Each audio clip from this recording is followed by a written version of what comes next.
Good evening, Hawkeye Nation. It's an exciting week. Great show for you tonight coming up here with Corey Brad and myself and the coach Don Patterson as we preview Oregon week, the biggest week of the season, possibly the biggest week that Kinnick Stadium has seen in quite some time, as well as the college football playoff rankings, the playoff picture, what it still looks like for the Hawkeyes, as well as other teams in the Big Ten. Tons of stuff to get to, tons of exciting things to discuss. It's all out in front of them. Iowa takes on Oregon this weekend at 2:30 inside the confines of Kinnick Stadium. We got everything to play for. Drop your chats, drop your messages in the chat here. The call-in line is going to be open when Corey gets back. He will be joining us in just a moment here. As always, StreamYard is available. Links in the description if you'd like to come in and talk Iowa, Oregon, or the college football playoff rankings with myself, Corey, or Don. But without further ado, let's get to it. Coach Patterson, how we doing? Kyle, I have no complaints.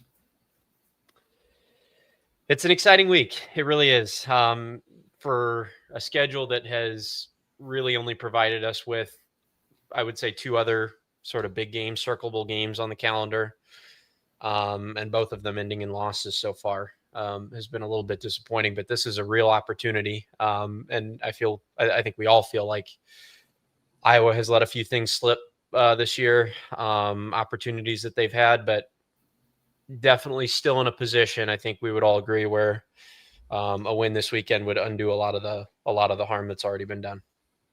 Very, very true. I'll remind our listeners of the team last year that won the national title had 2 losses. Yeah, absolutely. I'm not saying we're going to play for the national championship. We got tons of work to do before we get to that point. But we still have a chance for the playoffs, and a lot of teams simply can't say that. Yeah, absolutely. And we'll go through that all tonight. I've got everything, as you know, I like to do, categorized and listed for us to kind of go through. But Coach, give us your initial thoughts. Obviously, a huge game.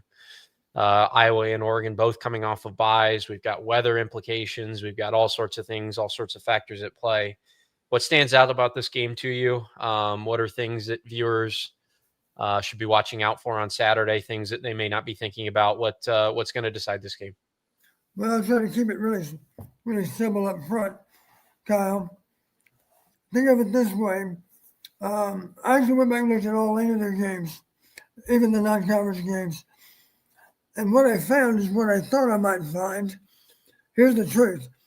Gaining an edge on turnovers is not negotiable.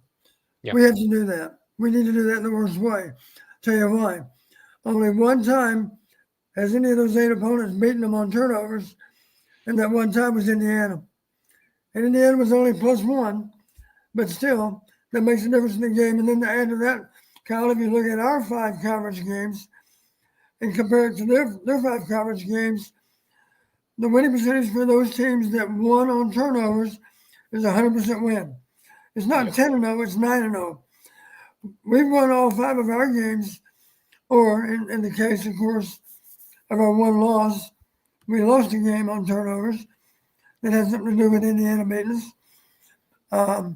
But in their case, 4 out of 5 games, somebody's had an edge on turnovers, and all 4 times that team has won. Once it was Indiana, the other 3, of course, were won by Oregon.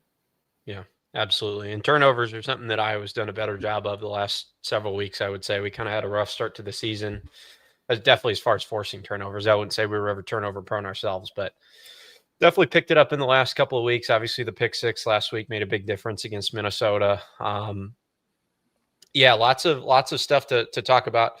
Another thing I'd like your initial thoughts on, Don. Obviously, we brought up the weather there very briefly. So two external factors here at play that are not at play every week. Number one, both teams coming off of a bye, I think, is a little bit unusual, or at least not something that we've had a lot of in the last couple of years since we've been doing this. With Oregon, obviously traveling 2 time zones, we've talked over and over and over again, particularly last year, teams had a awful record traveling more than 1 time zone. I don't know if that's corrected itself a little bit this year, or if that's a similar trend. Maybe you can tell us. But what does that do for a team going on the road like Oregon coming to Iowa City? Is there an advantage there for either team? How do you feel about both teams coming off of a bye? Well, I flash back on two of Oregon's road trips, one to the Midwest and then one to the East Coast. Let me refresh your memory and the memory of our listeners. They went to Northwestern and played an 11 o'clock kick Central Time. It'd be 9 o'clock in Oregon. And they started slowly in that game, went on to win comfortably. But it was not an impressive first half for sure. So that would reinforce that theory that you can't travel west to east and play well, especially if the kick time is not very conducive to football. But then to counter that, they made another trip to the East Coast and beat Rutgers 56-10. Yeah. And the scary thing about that game, Kyle, if you really go back and look at it closely, they only snapped the ball 60 times that day against Rutgers. And those 60 snaps generated 750 yards. They almost scored 1 point per snap. 12.5 yards every time they snapped it. Oh, my goodness. That is an incredible stat. That is, yeah. And putting it into the category of parameters, the top 15 parameters, they won every last one of them. 15-0. And then when you talk about explosive plays, Kyle, they had 15 explosive plays in one game. Meanwhile, Rutgers had 0. Wow. 15-0 on explosives, 8 of which was super explosive. So that's what scares you a little bit. Now, here's the nice thing about it. We actually have 4 Big Ten teams in common right now that we've already both played. Yeah. So if you want to zero in on those 4 games, who played better against Wisconsin? You'd have to give the edge to Iowa there. Yep. Who played better against Indiana? You'd have to give the edge to Iowa there. Yep. On the other hand, Rutgers was for sure advantage with how Oregon performed. And that 4th game, you might recall, had to be classified as a push. It was a 1-point win for us over Penn State. And it was a win by the smallest possible margin. For Oregon, it was double overtime. Yeah. So if you look at those 4 games, you have to say we have an advantage in comparative scores in 2 of them. They had an advantage in 1. The other one was a push. Yeah, absolutely. I've seen a lot of stuff on Twitter this week, and it's obviously just a wild place to go at any point in the middle of a college football season for information. But, one of the things that I was kind of confused by, I guess, was there's a lot of stuff out there right now going on, particularly in the last couple of days. The weather forecast has caught people's attention. For those that have not looked at it, the high is 46 degrees. There's going to be wind. There's going to be rain/sleet, maybe even snow towards the end of the night if the temperature gets cold enough. There will be some kind of precipitation. It's going to be really nasty, and we know what kind of impact that can have on a football game. But people, I don't know, on X at least, seem people a little bit worried, obviously about Oregon's passing game, but about Iowa's as well. And the thought that I had in my head, as I was scrolling through that stuff was like, hey, Don, you and I had this conversation kind of in jest, I guess, when USC and Oregon and Washington and UCLA joined the Big Ten.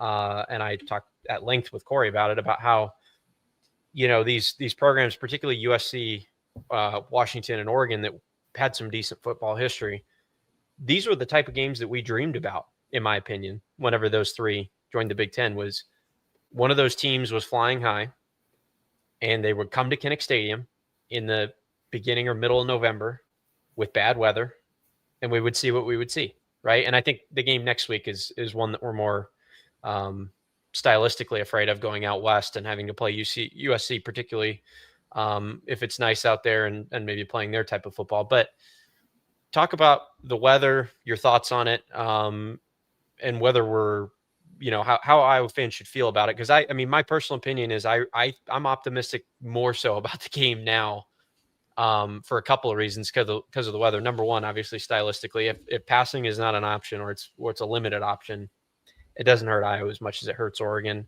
The majority of Iowa's explosives since Lester's joined have been on the ground anyways. Obviously, it's going to be harder to run the ball if throwing the ball down the field's not an option. So that's obviously the first thing. The second thing I will point out too is even if it doesn't hurt a particular team, more so than the other. In bad weather games, there tends to be less possessions. There tends to be less scoring done, right? The over-under, ever since the weather forecast has been announced, the over-under for the game has gone from 43, I think it was 43 and a half down to 40 and a half right now.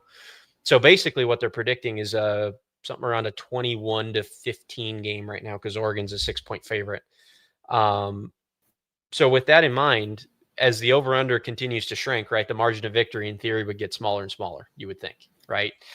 And as that happens, the old adage in basketball is if you limit the scoring, limit the possessions, the favorite has less of a chance to dominate, right? So that's just where my head goes. Thoughts on the weather, Coach? Thoughts on Oregon traveling to Iowa? Maybe not a game that they would have had to play in the Pac-12 over the last several years. What are your feelings?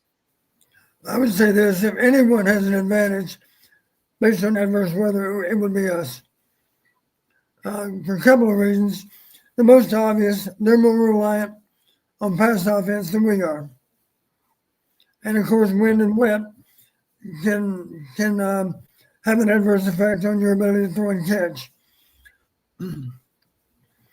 The negative side of that, I'm always a little bit concerned about adverse weather and our fans now being bundled up and wearing the rain gear and not being able to make quite as much noise as they would on a bright sunny day. But the bottom line, if the weather's to anyone's advantage, adverse weather, I would say it's slight advantage for us when you factor in the effect on the crowd. But to offset that, you would say adverse effect on pass offense on both teams. Yeah, absolutely. And again, to be fair, to add into this conversation about weather, if it's going to take passing off the table, as you well know, Coach, it's not going to kill Oregon the way that it would kill some Oregon teams in the past or some other pass-heavy teams. For those of you that have not watched Oregon, have not been paying attention, they are elite on the ground as well as through the air. There's currently 8 teams ranked ahead of them in total rushing, and 3 of them are service academies. So if you take Power 5 teams, the only teams that are in front of Oregon running the ball right now are Utah, Indiana, and Florida State. That's it. That's the whole list. They're averaging almost 6.5 yards a carry, 240 yards a game, 21 touchdowns on the ground. It is a formidable rushing attack. Have you had a chance to kind of scout their rushing attack, Coach? What kind of attack is it running the ball, and what can Iowa do to combat it, especially if you're having to monitor the passes? They have interchangeable backs. Yeah. They have several guys. You really can't. It's hard to distinguish who should be 1, who should be 2, who should be 3, because they're all very, very capable. That's the bad news. They're never going to have a tired back. Yeah. The good news to counter that, of course, we have a little bit of that on our side too. Our backs might not be considered to be quite as explosive as Oregon's backs, but they're more than capable of making first downs and sustaining drives. They've proven that already. One thing I like to do, Kyle, is take the numbers, talking about yards per game, and then cross-reference them. I'll explain. Rush offense for Oregon, 210 yards a game. Rush defense for Iowa, I'm rounding them off now, the nearest yard, 100 yards per game. Wow. Add those together, that's 310 yards. Divided by 2, that's 155. Okay. That should be, in theory, the rushing total for Oregon, right? 155 yards.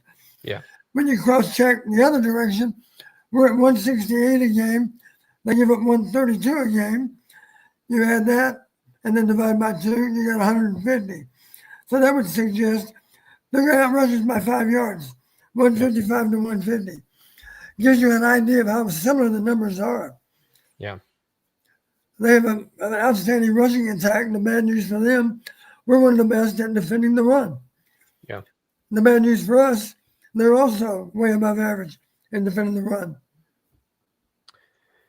Absolutely. Reminder for everybody as we continue to preview Iowa and Oregon. We'll get into the college football playoff rankings here when Corey joins us in just a moment. He is en route back to his home base, had a last-second call to Des Moines, had to run down from Ames. So he's on his way back up to join us. He will be with us shortly, but in the meantime, drop your chats in the live chat. Join our StreamYard link here. Hop in here and talk to Coach Don and myself, and Corey as he joins us. Iowa's had a couple good quarterbacks this year, Rocco Becht and Mendoza from Indiana. Dante Moore has not been consistent all year, but has shown extreme upside. What do you see in him, assuming that passing the ball is still an option in the weather? What does Iowa have to do, particularly with some of the corner weaknesses that we had worried about preseason? I think, to be fair, I think some of that's been a little bit resolved. I've been a little bit happier with the play that I've seen from corner relative to what I thought it would look like at the start of the season. But what does Iowa have to do defensively to contain him and to try to make the Oregon attack as one-dimensional as possible? Well, a couple of things to be aware of with the quarterback. One, he's not very tall. So one key, realizing they get the ball out in good time a lot of the time, is to do a good job of getting your hands up. As you know, a tip pass can be the difference in the game. So if you can't get to the quarterback with a timely rush, then at least get your hands up. Try to interfere with that throwing line. If we just get our hands on a couple of balls, it might be the difference in the game. The other thing that comes to mind, as you know, he's an above-average runner. So it's critical that we have some lane discipline and that we not leave gaping holes for him to pull the ball down and run down the field. One thing that will help us a little bit, hopefully we'll be able to play a lot of zone coverage as we normally do. And the beauty of zone coverage versus man, when a quarterback does scramble, versus man, of course, a lot of defenders don't even realize he's scrambling because their eyes aren't on the quarterback. They're on the receiver that they're covering. So even if the quarterback does scramble on the play, we should be able to rally to the ball and still find a way to get him on the ground before he hurts us with too much scrambling yardage. Yeah, absolutely. Obviously the rushing stats are kind of altered because of sacks, but he does obviously have that ability to scramble and get on the ground. From an Iowa perspective, man, I mean, there's so much to think about with special teams, certainly in some weather, possibly had some concerns on and off about Drew Stevens. The last couple of weeks, punt returns, explosives have been huge for Iowa. Can that be recreated in the weather? And then what happens to the Iowa offense if the weather's bad? What sticks out to you from that perspective, from the Hawkeye standpoint, as we head into Saturday? Well, we've relied on our offensive line the entire season. And the bad news for us, their defensive line is way above average. But that's okay because our guys recognize that even last week, this Oregon front is going to be a challenge to block. But I know this about our offensive line. They'll embrace any and all challenges. So they've been working hard to prepare. And it'll be a really interesting contest on the line of scrimmage. We have an above average offensive line. There's no doubt about it. They have an above average defensive line. So it's going to be a slugfest, I'd say. I think one key to the game, I'll say it this way. I really feel this way, Kyle. Oregon might have a slight edge on us in terms of pure athleticism. But the one thing I can confidently say, I don't think they have any edge at all in terms of grit and mental and physical toughness. I've put our mental and physical toughness up against anyone, to include Oregon. And the same thing I can say about grit. So in that regard, I don't doubt that it'll be decided in the fourth quarter. But I don't doubt that we'll still be playing with a huge amount of effort and a huge amount of concentration, even if the game's on the line in the fourth quarter. Yeah, it'll probably be that kind of game. It'll probably come down to the fourth quarter. It probably will. I mean, certainly if that over-under is any consideration, as long as it's not a 40-0 blowout, it's some kind of close game. So obviously there have been a couple tests for Oregon. One in Happy Valley that they passed in overtime, and one at home against Indiana that they did not pass. So many questions about their resume. It's very, very light outside of that. I could just rattle off the teams that they played: Montana State in the non-conference, Oklahoma State, Northwestern, Oregon State, Rutgers, and Wisconsin. I mean, really, besides maybe a little bit from Northwestern, not a lot of credibility onto that resume outside of those two games. What did you learn about Oregon in the win against Penn State? Is there anything you picked up on in the loss against Indiana that could be exploited? And how battle-tested do you think they are coming off of Rutgers, Wisconsin, and then a bye? Well, I'll say this. I went back and looked very carefully at the Indiana game. I saw it as soon as I got home. I can't remember where we were that weekend, but I saw the game on Saturday night, if not Saturday afternoon. I can't remember the exact time. But then I looked up the stats to back it up. My impressions after watching the game is that Indiana absolutely earned the win. And then to go back and look at it statistically, that backs it up. I don't have it in front of me, but just my recall says this. They had a significant edge in terms of first downs. I believe it was 23-14, as I recall. They had a slight edge in rushing yardage, about 30 yards. They had a slight edge in passing yardage, about another 30 yards. Therefore, they had about a 60-yard edge in total offense. They had a very important edge in turnovers, as we know. But then to give you a couple of other areas where they really excelled, red zone scoring offense, they were the red zone.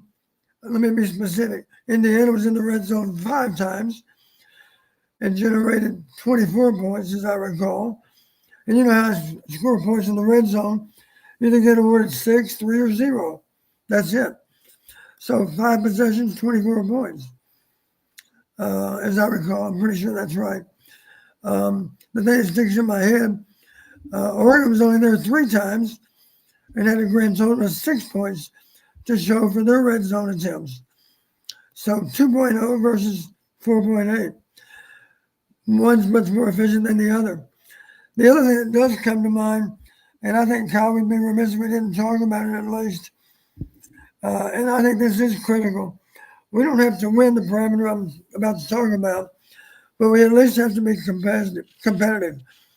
And that category of parameter I'm talking about is explosive plays. Let me scare you a little bit with Oregon. Oregon in 5 games, 4 of which are common opponents, right? Yeah. I'm talking about 5 conference games. Oregon in 5 games has 36 explosive plays. Goodness. We have 15. So they have seven explosives a game. They average 7, we average 3. Oh my goodness. Now, full disclosure here, they were in a really angry mood when they got to Rutgers, I do believe.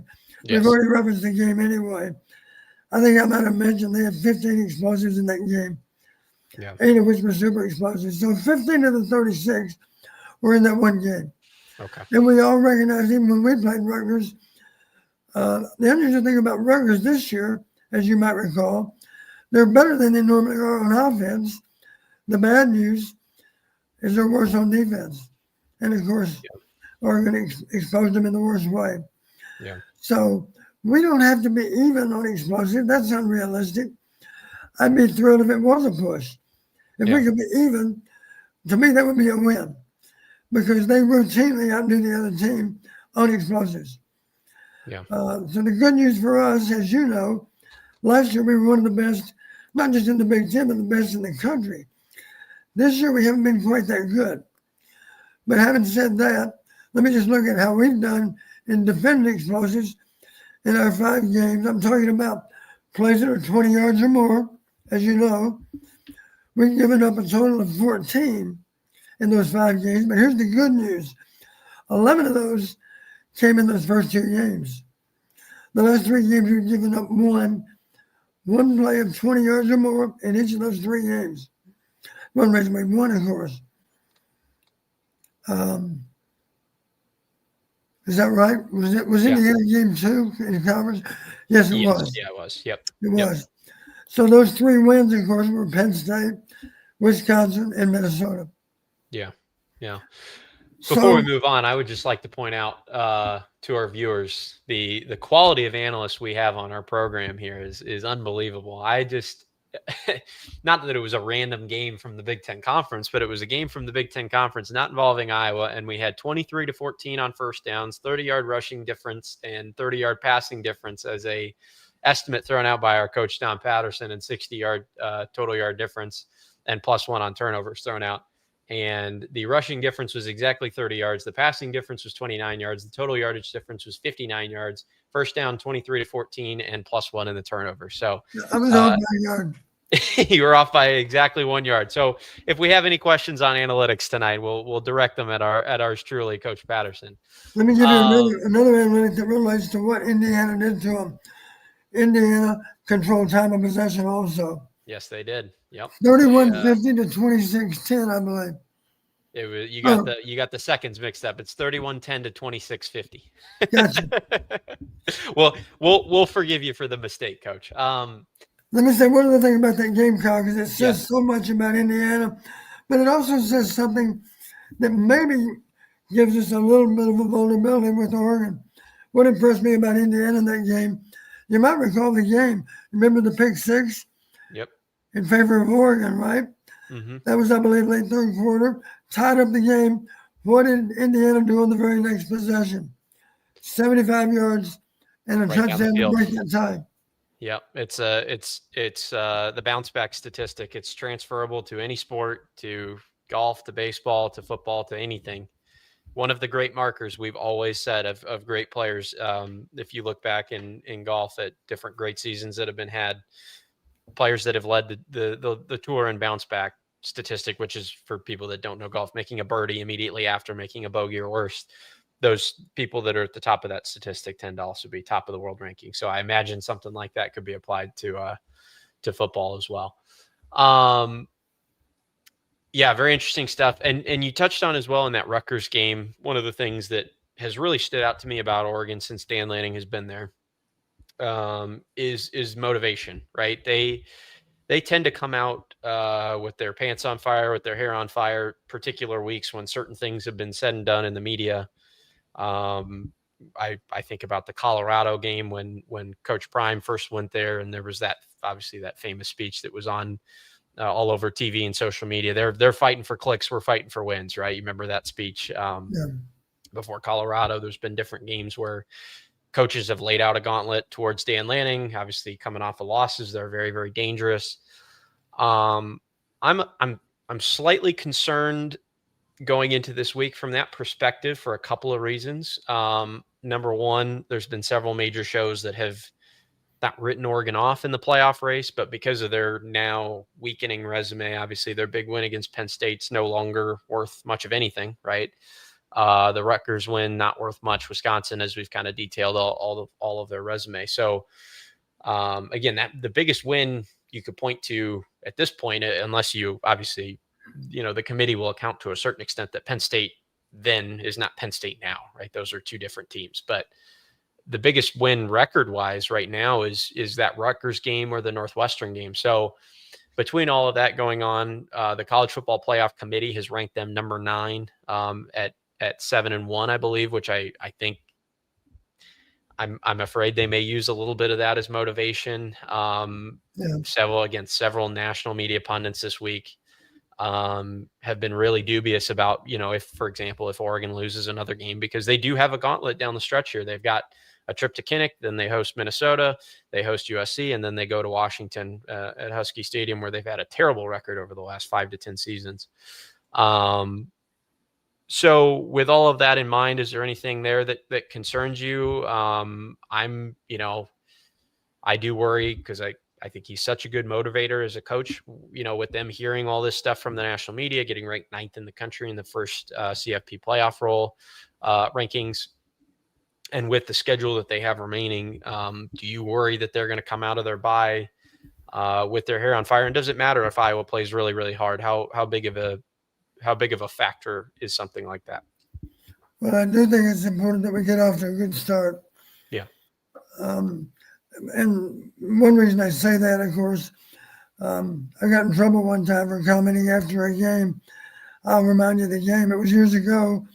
We were playing Michigan State in Kinnick, and at the end of one quarter of play, Michigan State was up 17-0.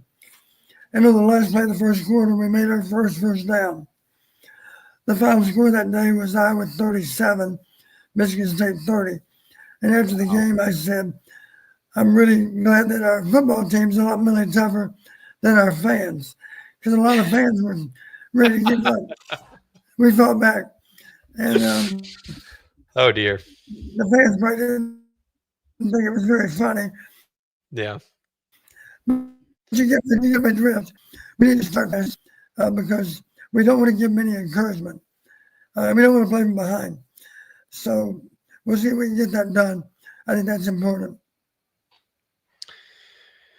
Yeah, absolutely. Yeah, I mean, we're again, guys, just as a reminder, Corey will be joining us here shortly. I've got my college football playoff information ready that we'll kind of break down and go through as we go through the night tonight.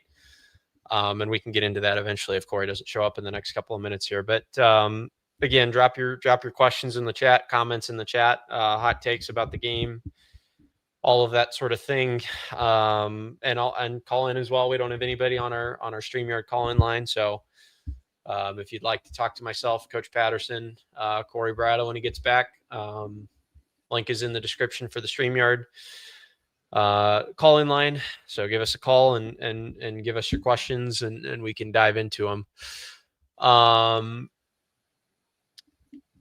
I think there's been a lot of talk, obviously, when you have a big rivalry win the way that Iowa did, as emphatic as it was and as dominant. I mean, I don't remember a rivalry game that Iowa competed in being over so fast in my entire life of being a Hawkeye fan. I mean, that game was over in 5-10 minutes is what it felt like. 31-0 at halftime is as lopsided of a score as Iowa has produced against any conference opponent in a long time. Obviously, when you have something like that happen, and then you have a bye week where people have the opportunity to sit on it and kind of reminisce about it for 2 whole weeks, people left going into the bye week with a very good taste in their mouths. And that has led to a ton of optimism, people starting to believe that they can win this game. ESPN FPI has actually reflected that a little bit. For those of you that follow that sort of stuff, last week Iowa it was like a 18% chance to go on the road and beat USC. FPI's bumped that up to a 25% chance. The Oregon game was somewhere around the 20% or 21% marker on FPI. It is now 30% chance. So the analytics are starting to believe in the Hawks. The fans are starting to believe in the Hawks.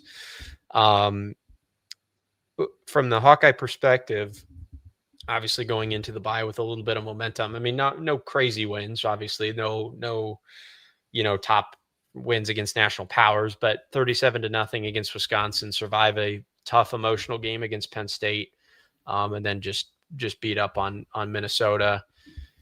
Talk about the timing for the bye week. Is the optimism overstated after a game like that against Minnesota? Do you worry that the momentum fizzles out a little bit on the week off? What are your thoughts there?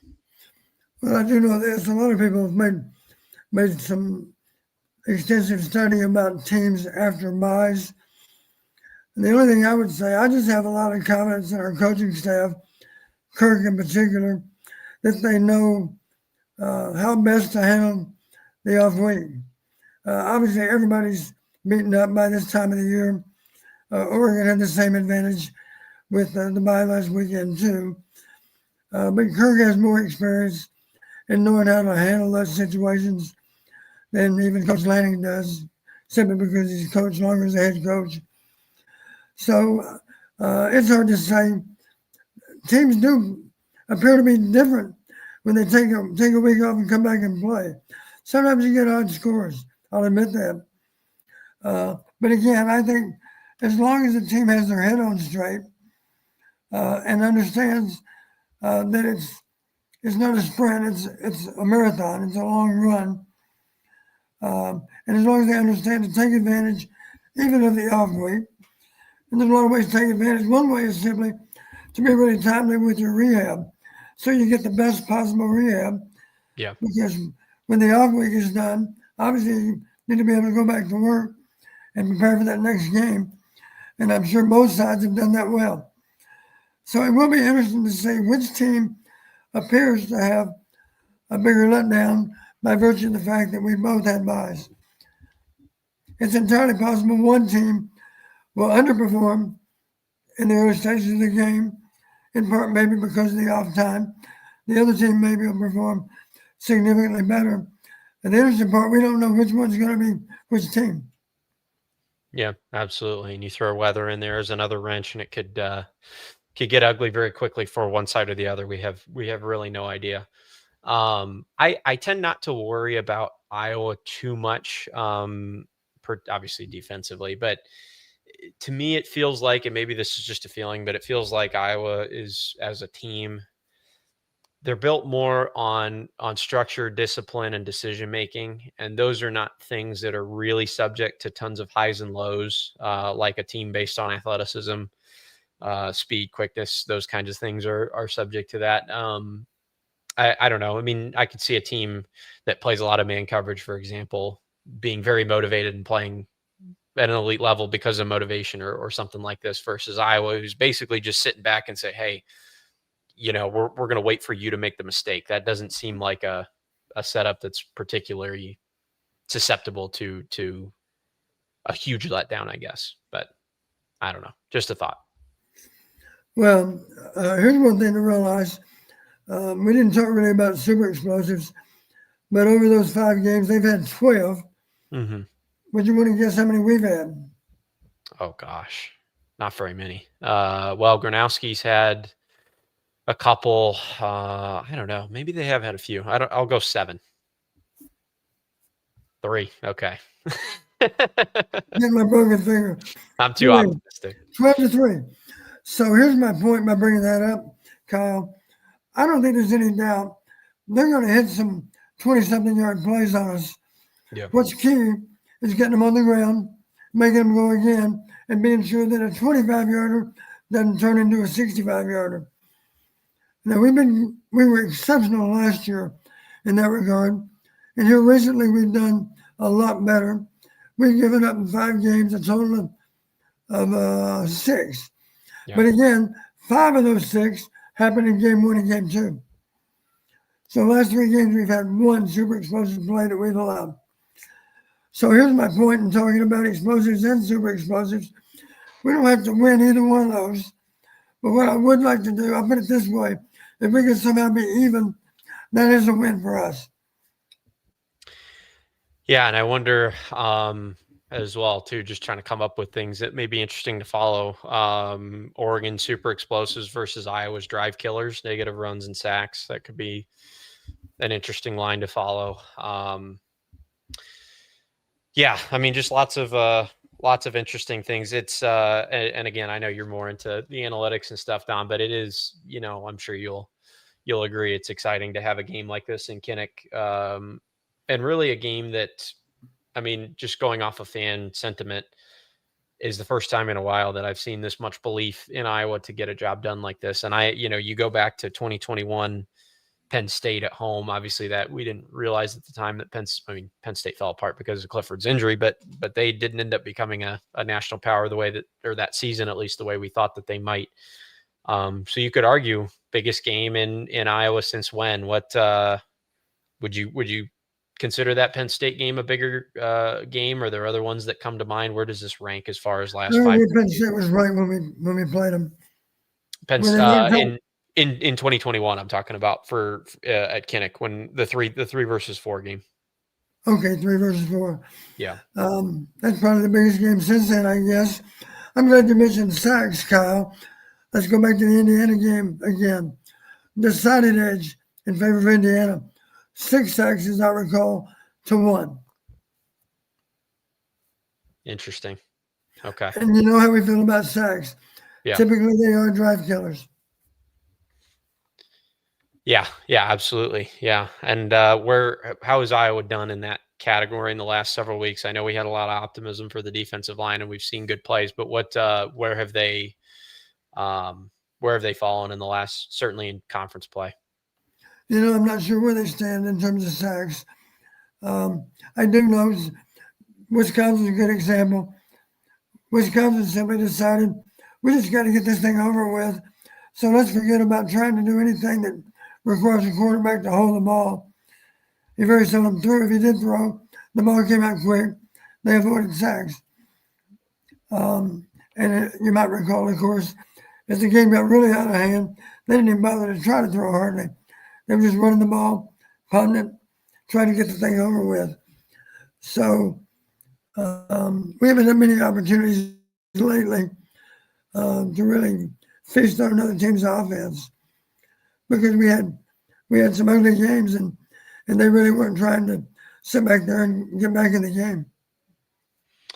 That'd be true for both Wisconsin and Minnesota. Yeah. All right. At this time, I'd like to do a quick promo. Not going to be running too many ads or anything tonight, but we're trying to get our Discord server up and going. Community that Corey and myself are growing on Discord. If you'd like to join, we've got several people in there already that are regular contributors. If you'd like to get in, send $5 a month or $50 a year via PayPal, Venmo, or Cash App to the link in I believe the name is in the description. Label your donation Discord, and we'll get you in the server. Really, really great way to contribute to the show to get access to myself and Corey. Don, we haven't convinced you quite yet to get on that. I don't know that that's as much your style, but we'll continue to be in there and interact as much as we can. All right. Let me see here. I want to see. I don't think Corey is with us quite yet. Let's make sure I haven't heard from him. At this time, because we've kind of exhausted all the stuff I wanted, unless there's stuff you wanted to get to on Oregon, Don, we can go to the playoff rankings and discuss a little bit on that if you want. Let me talk about one of the parameter column. Yeah. There's one, we've never charted it before. I say I've never charted it before. But one of the simple parameters we used to keep track of, who threw for more passing yardage? It was always low on the list. And I finally decided I'm not doing it anymore, but I'm going to replace it with one that's more pertinent. And that pertinent parameter that's new is simply passing yards per attempt. Yes, yeah. Passing yards per attempt. Right now, I don't mind divulging this. In the Big Ten, we played 49 games. The team with the best passing yardage per attempt has won 82% of the time. Pretty high. Yeah. That's fifth compared to all parameters. But and now is that consistent in Iowa's outcomes as well? I was going to say, now let's do it on the 10 games that we played against Big Ten opponents. Yeah. Our 5 and their 5. Yeah. In those 10 games, the team with the best passing yards per attempt is 10 for 10. Wow. Okay. Every time. Interesting. Okay. When we failed to win it, we lost to Indiana. When they failed to win it, they also lost to Indiana. That's what makes it 10 for 10. Interesting. And the rest of that story, of course, all 4 of our wins, we had more yards per pass attempt, as did they. So that's a stat that's 100% reliable based on all 10 games. Okay. Interesting. And how many pass yards per attempt is Oregon at right now, just out of curiosity? Right now, I know exactly what it is because I looked it up. We're averaging 5.9. Okay. Which is, I think, 14 or 15 in the league. Can't recall. Yeah. I know exactly what they're averaging. They're averaging 7.7. Okay. That may not sound like a big difference, but that's based on each and every pass attempt. So let me kind of equate it to explosive plays. We don't have to beat them on passing yards per attempt, but we at least have to be competitive. Yeah. It won't bother me if they slightly beat us, because that'll be the equivalent of a win again. Yeah. If we can just be close. Yeah, absolutely. All right. So again, I haven't heard anything from Corey. He's supposed to be joining us shortly. I'll go through a couple of our comments so far. If you want to make sure that your comment gets featured, super chats are the best way to do that, as well as supporting the show and everything that Corey and Coach Don are building here. It's been a lot of fun. So if you'd like to make sure that your chat gets featured, drop a super chat. And again, Discord, support the sponsors, RTI Threads, Big Grove, etc. All great ways to support what's going on here. Let's see here. There's a couple of these comments that we've already kind of hit. Bino says Oregon might have had some practice in the rain this week. Doesn't matter. I imagine Oregon, out of all the teams in the league, may practice in the rain the most. Maybe not the cold, but in the rain. I don't know. What are your thoughts there, Coach? Well, I made the comment maybe 3 weeks ago. I know what I'm hoping for the Oregon game. I'm hoping for cold and dry. Yeah. And it wouldn't bother me if there's a lot of wind. Yeah. And somebody mentioned at the time, well, what about rain? Wouldn't we like to have rain? My response is no. It rains more in the Pacific Northwest. Yep. I think they're more used to rain than we are. Yeah, absolutely. And unfortunately for on that front, at least, if we're going to view that as a negative for Iowa, just to reiterate, forecast 30% chance of rain at 10 o'clock in the morning, goes to 55% at 2 o'clock. 2:30 would be about 55% chance, and it's going to stay above 50-50 for the rest of the game. So there's a good chance that there's rain for most of, if not all of the game. The feels like temp kickoff will be about 30. Let's see, we got 36 degrees is the feels like, and by the end of the game, we will be well into the mid 20s. So truly Big Ten football right there. November Big Ten West conditions all around. So yeah, that's certainly and one of the first really, really cold days in Iowa this year. So we talk about Iowa being used to it. They're not necessarily they haven't felt a lot of it this season so far. They've had a couple of days here in Iowa City probably that they've practiced outdoors that haven't been super pleasant. They've been in sort of the low 50s with lots of rain, but this will even be another step below that. So going to be very interesting. VMS is that VMS by Goat or Bigot says Kyle has usurped Corey. That is not true. I am the substitute. I get tapped in when Corey has stuff come up. So last night hosted the basketball post game show. For those of you that did not watch that, that's up on the live streaming link there on the YouTube channel. So that was a lot of fun getting into a new era of Coach McCollum and all the stuff that he's going to bring, all the 6 straight transfers and some of the counterparts from Kansas State and other schools that have transferred in. So a lot of fun. I've in fact not usurped Corey. I just like to chime in now and again. So let me give a shout out to Lemansky. Yes. I see his comment here. Let me comment on it. His comment is Buckeyes yard per attempt has to be awesome. Yes. He's right.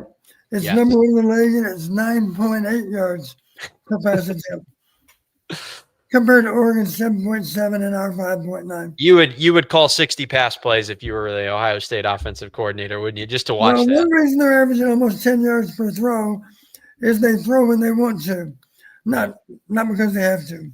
Yeah. It's about 24 times a game right now. That's all. Yeah. Yeah. That's interesting. Yeah. All right. We'll get through a couple more comments here. Once again, if you'd like Coach and I to talk about your thoughts here, drop them in the chat. And still call in through StreamYard if you haven't already. If you've never called in to talk to us, you're more than welcome to call in and ask a question to Coach or myself. Again, Corey should be joining us at some point here. We're now at 9:12. He's running out of time, but that's okay. We'll wait around for him and hope he shows up. Let's see here. Oh yes, this is good from Hawkeye Howard. Hawkeye Howard says, "I hope Coach Lester has plays scheduled or pulled out for this Oregon game." I would assume is what he means. Do you foresee that happening, particularly with the weather, Coach? And if not, are there? I'll add my own question onto the end of Hawkeye Howard's comment. There, is there anything that we have run already previously this season that you would like to see run again this weekend? Well, this much I do know. Maybe there's our favorite term was exotic, of course, trick plays. Maybe there's a play they had detailed for Oregon, except the weather may may cause them to have to shift that particular play. That's possible. Maybe the wind conditions would interfere, or a wet ball, of course, might interfere too with our ability to run that play under adverse conditions. But the good side of that, if that's an issue for us, it might be an issue for them too. Yeah, absolutely. Erica with the super chat. Thank you very much, Erica. We appreciate it very much. Not that Don or I are getting huge cuts of it, but we appreciate the support. Erica says, do you think strength of schedule comes into play at all here? I'm assuming that's what SOS means. It gives you some indication of what might happen. But there have been head scratchers on both sides. You might recall, of course, after we paced in Wisconsin, they go west and play. And for the longest time, they're in the game. Yeah. The final was 21-7. I think it was maybe 7-0. Maybe 7-0 at the half. I can't recall. But it appeared to me, Oregon just kind of going through the motions. I don't think they unveiled too many new offensive plays that day. That's exactly the feeling I got. The feeling that I got is they were never worried about the outcome of the game, and they just decided to basically do what Kirk did against Albany and sit on the ball for the rest of the game. That's all they did. My only comment about that, if you look up and down the resumes, I'll say this: I think what you're going to get from Iowa is a lot more of a known quantity, both because of style of play and also because of, if you're going to talk about what's happened so far in the season, Iowa has had a couple of home tests. Penn State obviously being a close game that we could look at, and then Indiana being a power that we can look at as a game that Iowa's played at home. Oregon has not gone on the road and played a team the quality of Iowa. So, and again, I'm not saying that in the sense of, Iowa's definitely going to win, but we just don't know. We don't know. Oregon could rise and shine, and this could be over at halftime. We don't know. They have certainly that type of talent that they could come in and go up 14 or 17 at halftime. But they also have not done it yet. So they haven't done it yet this season. They haven't done it in Kinnick as a member of the Big Ten at all. So we just don't know. Let's not forget either, Kyle, the adversity we had versus Penn State. We all remember how the half ended, a crazy play that went against us. And I do recall, I believe Penn State came out and drove the ball to start the second half, didn't they? Yes. Yeah. So my point is, that's a lot of adversity, and we still decided we're not gonna give in. We're gonna keep fighting, and we're gonna find a way to win this damn game. Yeah, we got that done. A little bit like Indiana at Oregon, they throw the pick six, and I'm sure a lot of people decided now we've got them because we just got a so-called cheap score, right? Yeah. With the interception, what does Indiana do? They go right back down the field, 75 yards to retake the lead. Yeah. So that's encouraging to me because we know Indiana would be the first to tell you their most severe test yet this year was against Iowa, no doubt about it. Yeah, absolutely. Lemansky, speaking of one of our favorite people in the chat, Lemansky says, Coach, make sure you listen to Lisa and get access to the press box Saturday. Even U.S. Grant wasn't in the front rows. Coach, you will be in the press box on Saturday, won't you? No, you won't. We're going to be in our normal seats. Okay. We've already RSVP'd to be in the press box for the Michigan State game. Okay. We obviously expect more adverse weather in November, but wouldn't it be ironic if the tougher weather conditions were in early November against Oregon? It's entirely possible they'll be more difficult this weekend than they will be 3 weeks from now when Michigan State comes to town. Absolutely. Well, there you go. It's not the end of the world as far as this is concerned, Coach. As long as you're staying healthy, you can give us the true picture of what it was like out there. All right. At this time, we're out of super chats, out of comments that I had starred here. I would like to go through with you, Coach, and you can feel free to kind of jut in wherever you want here. I've kind of done as much as I could before the show. It was a little bit rushed, so I apologize if anything's wrong or there's a couple boxes not filled in here. But The college football playoff rankings for this week. Let me share my screen here. Let's see. Let's throw that up here. Okay. So this is what we got, and I'll zoom in on it just a little bit, and you let me know, Coach, when is that readable for everybody in the chat there? It's okay for me. Okay. Let's see. All right. Let me know in the chat if we have to zoom it in. But obviously interesting to see the contrast between the AP and the college football playoff standings, particularly for Iowa. Iowa happened to be, of all the teams listed in the AP poll and in the college football playoff, they happen to have the biggest delta between the two polls. In the AP, they came in 26th. And in the first college football playoff rankings that were released today, they came 20th. So interesting that the playoff committee valued them in a way that the AP poll did not. I think that happens to have a lot to do with the fact that Iowa was not ranked in the preseason AP poll, and the college football playoff committee does not release a preseason poll. So I think there's some bias there that was at play. And just generally speaking, the college football playoff committee definitely valued the Big Ten a lot more than the AP poll. Washington got some respect. Michigan got some respect. Iowa, USC got some respect, more so than they did in the AP poll. And then obviously the top echelon of the Big Ten speaks for itself. Ohio State and Indiana were no-brainers. I actually thought there was a chance that Indiana would be ranked ahead of Ohio State. Not making any comment on whether or not they should have been, but I thought there was a chance that could have happened. And I was a little bit not surprised, but slightly surprised that Oregon came in at 9th below Texas Tech. But then when I went back to look at the resumes, it made a lot more sense.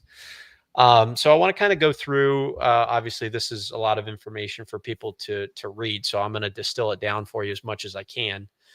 But basically right now I've got these teams listed here with their record, their college football playoff ranking, their notable wins, losses, and games left. And I apologize, I didn't finish these last couple in the middle, so I can kind of fill those in as we talk. And then the other thing that I did was I kind of evaluated these teams based on their standing in their respective conferences, where they featured in this week's playoff ranking via the committee, and kind of gave them a status. So I ranked it in order of the following. So lock obviously means that they're very likely to, or they're almost certain to be in the playoff.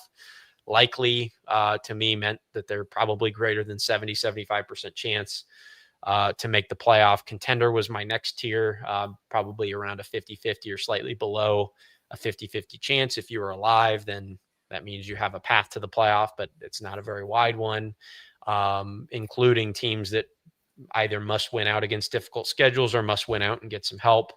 And I just put it's over for Missouri, Pittsburgh, and Tennessee, because it's over.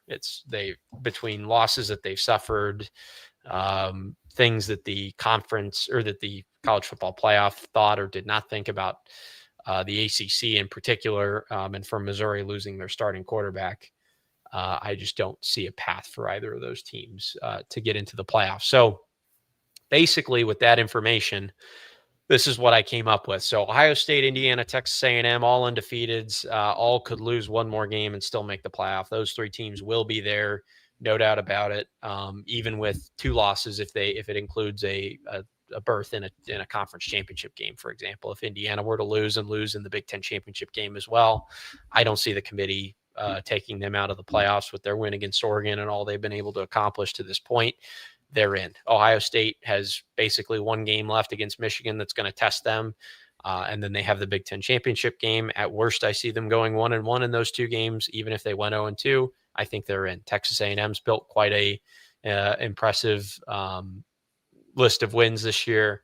They're undefeated. They're in the SEC. The committee obviously thinks a lot of the SEC. They're in. Alabama has 4 straight ranked wins on their resume. They do have the loss to Florida State, but I think the fact that it's early in the season helps them quite a bit. And they really don't have a lot left on their schedule. They have Auburn. Let's go up to Alabama here. Games left, and they have Oklahoma. That's their one big game coming down the stretch. I think they could still lose that game and still be in. So I've got them as a lock. And then I also threw Ole Miss in there as well. Ole Miss has one loss this season. If we go up to our playoff picture here, they have beaten Oklahoma on the road, but their one loss is on the road to Georgia. That's hardly a loss that the committee is going to punish them for. And they have no notable games remaining against teams that I think have a chance to beat them. Obviously, anything can happen. It's college football. I get it, but no notables left on the schedule. So to me, they're almost a lock.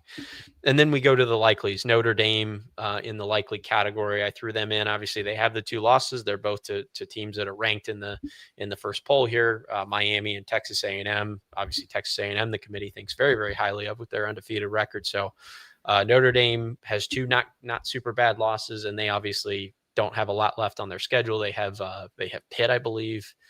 Let's see. Yeah, they got Pitt on the road. So should they survive that game, I think they're in. That puts them in the likely category. Georgia, I think they're also in the likely category. Again, they only have 1 loss on the season, and it's to Alabama. I don't see them getting left out. The only scenario that Georgia would have a chance to miss is if they lost both of their last 2 notable games, which are home against Texas and at Georgia Tech. So at worst, I see them splitting those 2. So I've got them in the likely category. They still have some work to do, but I think that at the end of the day, they will be there. And this is going to be my controversy of the night. This is going to get me in some trouble probably with Corey when he joins us. I've got Texas in the likely category, and people can come at me if they want, but I'm going off of number 1 where the committee has put them. The committee with 2 losses and a lot of underwhelming performances has put them at 11, which puts them in the playoff at this point. So that's number 1. Number 2, they do have wins against Oklahoma, which obviously the committee values at number 12, and Vanderbilt, who the committee values at number 16. Vanderbilt also doesn't have a lot left on their schedule, so there's a high likelihood that Vanderbilt will end up being potentially a top 10, top 12 team, even a playoff team in their own right. Their losses are at Ohio State, who's number 1 in the rankings, and then they have the bad loss to Florida. And they have games against Georgia and Texas A&M. So in my opinion, Texas is the only team in the country that I think will be in a position at 9-3 to still make the playoff, because that would include they would have 3 losses. One of them would be to Ohio State, and then you'd have Florida, and then they would split games against Georgia and Texas A&M, and they would have a win against Georgia or Texas A&M, win against Oklahoma, and a win against Vanderbilt. I think that gets them in. So I think the scenario in which Texas does not get in is the scenario in which they lose both of those games, and I think, in my personal opinion, I see them splitting those 2 games.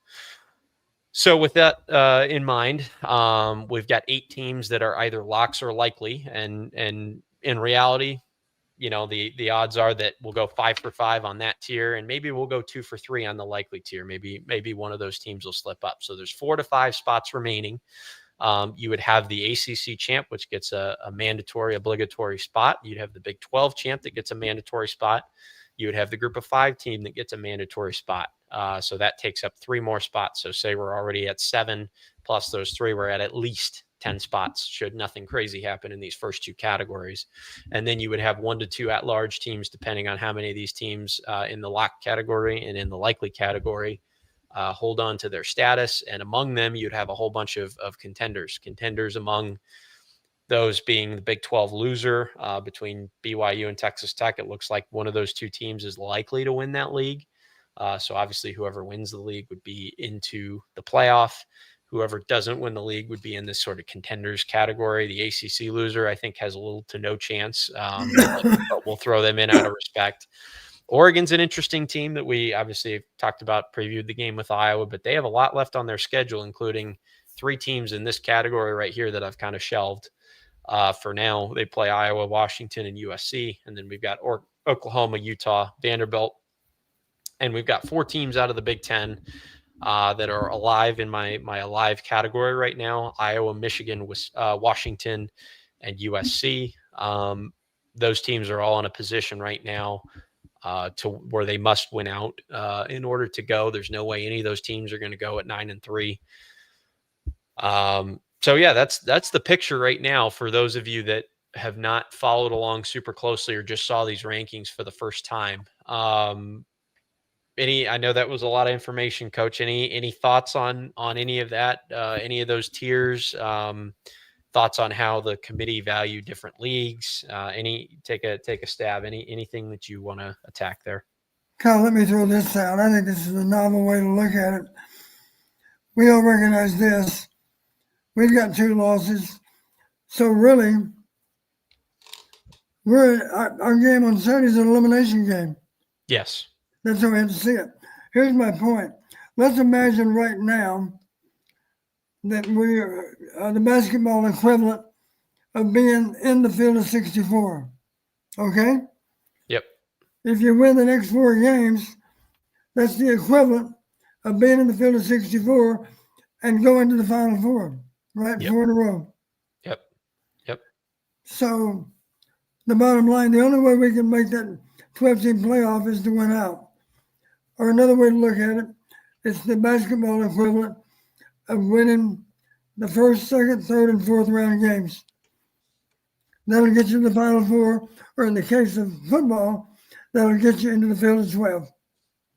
Yeah, absolutely. And I think one of the things that I've already told Corey we're going to discuss, and just again to update you, Corey is on his way. He's about 5 minutes away from joining us, so he will be with us to discuss all this. And I know he's going to have some thoughts. One of the things that I have kind of discussed back and forth with Corey over the last 24 hours or last several hours since these playoff rankings came out is whether or not Iowa is even a lock at 10-2, because you could imagine, right, if you had Iowa at 10-2, obviously with all these spots, there may only be one at-large spot available, and among those this would be very interesting, Coach, and I would love to see this. If Iowa did get to 10-2, and Oregon also got to 10-2, Iowa would have wins against Minnesota, USC, Oregon, Nebraska, and then you would have Oregon sitting there with wins. Really no notable wins to this point, unless they consider that Penn State win a notable win at the time. But they would have wins against Washington and USC, and then they would have lost the head-to-head to Iowa. And from a blind resume perspective, I think Iowa would win that debate every time. But as you know, these polls and these committees do not select with a blind eye, right? They don't take the brands out of it as much as we would like them to. So that would be a very interesting. Kyle, I would be shocked if they didn't consider head-to-head competition. I would be very shocked and very disappointed. But even in that scenario, right? Let's take a look here, right? So Vanderbilt is a team, for example, Vanderbilt's out of contention basically for the SEC championship unless things go completely haywire. And Vanderbilt right now, if we were to pull their resume up, let me get that right now. If, for example, there was one at-large spot remaining, Vanderbilt has wins over South Carolina. They lost to Alabama on the road. They've beaten Missouri at home, which is a ranked playoff committee team. They've beaten LSU at home, and then they've lost to Texas. And they also have, they have games against Kentucky at home, Auburn at home, and then Tennessee on the road to come. So, for example, if there was one slot left, would a Vanderbilt with wins over Tennessee, Missouri, they wouldn't have as many quality ones, but they'd have the benefit of the SEC behind them, with their losses being Alabama and Texas, which are 2 potential playoff teams. Would they get that last spot over a 10-2 Iowa, for example? Would Oklahoma or Utah, if they ran the table? Utah doesn't have a ton of quality wins. They just have Cincinnati. But Oklahoma, if they ran the table, for example, would have wins over Michigan, Tennessee, Bama, and Mizzou. Hard to imagine that they would pick Iowa over Oklahoma in that situation. But lots of interesting scenarios. I mean, I know, Coach, you may be of the mindset none of this matters. We need to just go play the games. For what Corey does, it's interesting to talk about, and it makes for good talk radio. What anything else there that comes to mind at all? No, I heard the show on Big Ten Network today about all this, and they both were in agreement. One of them was the old Indiana coach. I can't think of the studio host by name, but they both agreed. It's interesting to talk about where they'd be ranked right now, but in the big picture, does it really matter what it says now versus 3 or 4 weeks from now? Yeah, certainly. It's good for us. It's good for what we do. I think hopefully it's positive from a recruiting perspective to see them get this kind of success and have a build up to this game that feels kind of like you're saying, like a first round sort of playoff elimination game. But yeah, obviously besides that, it doesn't matter until the games are played. But just interesting to see how the committee valued different teams, different leagues. So if we're to talk about the leagues here, just before Corey gets here, do you feel, looking at these rankings, obviously we've got the Big Ten here. If I highlight, we'll highlight the Big Ten here, and we'll just mark that off for everybody. Let's see. So I'll put the Big Ten in blue, sort of a light blue here. And then SEC will go for yellow. Let's see. Vanderbilt, Missouri, lots of nine SEC teams in the rankings. Between those two leagues, do you feel that there's a league that's overvalued or undervalued? How do you feel about the way that the committee thinks of the Big Ten versus the SEC? Was there anything there that surprised you as far as those two big leagues? Well, sadly, Kyle, there might not have been a single game between Big Ten and SEC that's involving any of those teams on the list. There's not one. Game. There's one. Yeah. There's one. Which game is that? Oklahoma versus Michigan. Okay. And Oklahoma soundly beat Michigan in that game. Right. So. Right. The bottom line, I would say this: we won't know for sure about which league is better than the other until the playoffs roll around this year, because some of those in the final 12, of course, will be playing each other out of those two conferences. Yeah. Then we'll know more. Well, I guess actually that other game too is the Ohio State Texas. So SEC Big Ten is 1-1. 1-1. Unless chat correct me if we're. But Texas Ohio State was game one. Game one. Yep, and Missouri, or in Michigan Oklahoma was week 3, I want to say, or week 2. It was pretty early still, on. yeah. Yeah, so You're it was fairly. Although, I mean, I guess all these non-conference games are always early. It's not. I mean, unless you're the SEC and you're playing some nobody in the middle of October, which is just weird. I don't understand why they do that. I was listening to Joel Klatt this morning, and he was suggesting that this would be something interesting from a coach's perspective to talk about scheduling. But Joel Klatt was talking about the committee and talking. Obviously, there's a lot of talk with them changing to the 12-team playoff and things that they're going to do moving forward. Talking about moving to a potential point system, and basically, how the point system would work is it would give you points for the team's ranking that you beat at the time, the team's ranking at the end of the season. And then what it would do is, for example, this was the biggest takeaway that I had from it, is a team like Texas going on the road and playing Ohio State in week 1 of the season.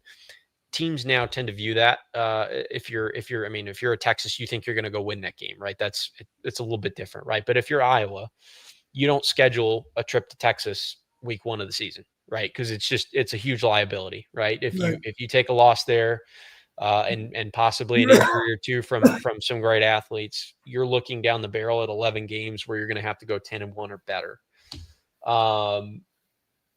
So it's it's a risk from that perspective, in the sense that teams don't necessarily want to schedule those games, and then when they do, and they take a loss, it disincentivizes them. So the thought that he had that I thought was interesting was, if you put in a point system, if Texas plays Charleston Southern in week 1 of the season, right, versus playing Ohio State, if you had a point system, you would give them credit for hanging within a certain point threshold, or even just playing that game in general. You would give them credit for playing a power opponent in the non-conference, versus if you played a Charleston Southern, where nowadays teams are paying $1.5 million to just get a win on the schedule. They would get no points or very little for that to happen. So that would be an interesting way to do it, to incentivize taking away some of these meaningless games in November. I have a question, Kyle. This year, does the SEC play 8 or 9 conference opponents? They play 8 still. I think they're going. Are they going to 9 soon? I think they are. But Yeah, I wasn't sure if they'd already gone to 9. I knew they were going to go to 9. yeah, they're going. They're going to go to 9 either next season or the following season. But like, if you look at any of those SEC teams, what you have is you have basically one halfway decent to good Power 5 program, and then you have 3 nobodies, one of which is usually pretty deep into the SEC schedule. And then you have your 8 conference games. That's basically what. And I do recall this year, I bet it's, as it has been other years, I think in almost every case, that so-called gimme in November is game 11. Isn't that true? Yes. Yeah. Particularly for, I mean, I just remember from Alabama teams over the last several seasons, it's been week 10 or 11 that they've had those, because they've had leading up to the Iron Bowl, they've had games that have been nothing. Like I remember they played Mercer one year the week before they played Auburn. Yeah, really. I mean, really difficult because they're getting that rest, obviously, in the middle of the season in a way that other conferences are not. Yeah, and of course the reason that's a little bit unfair, other teams like the Big Ten, maybe game 11 is the toughest opponent on your schedule, but you're certainly not going to hold a bunch of guys out and let them get well for game 12 and beyond. Yes, absolutely. Ladies and gentlemen, we're going to go to a break really quickly. We've got a special guest joining us who's decided to arrive fashionably late, but we're glad he's here. So thank you for hanging with us for the last hour 20. We're going to keep on chugging along. We'll head to commercial here for just a moment. And when we get back, we'll have our friend Corey Brada with us. What if one dog could teach a child to never give up? Maya the Malamute, a spark of courage, tells the true story of Maya, the smallest of 10 puppies. The runt of the litter, she barely survived. Then, at just 9 weeks old, she was struck with a life-threatening illness. But Maya's spark of courage never faded. Today, Maya is the only certified therapy dog visiting children every week at the U of I's Stead Family Children's Hospital, the same kids we honor with the Hawkeye Wave.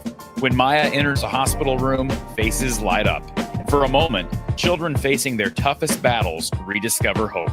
This book shares her story, inspiring Iowa's kids to find their own courage. Every purchase or donation supports Maya's Spark of Courage Foundation, which provides these books and others like them to children during hospital visits completely free of charge. A gift of hope they can take home. Learn more or order your copy at mayathemalamute.com. Together, we can help even more Iowa kids find their spark of courage.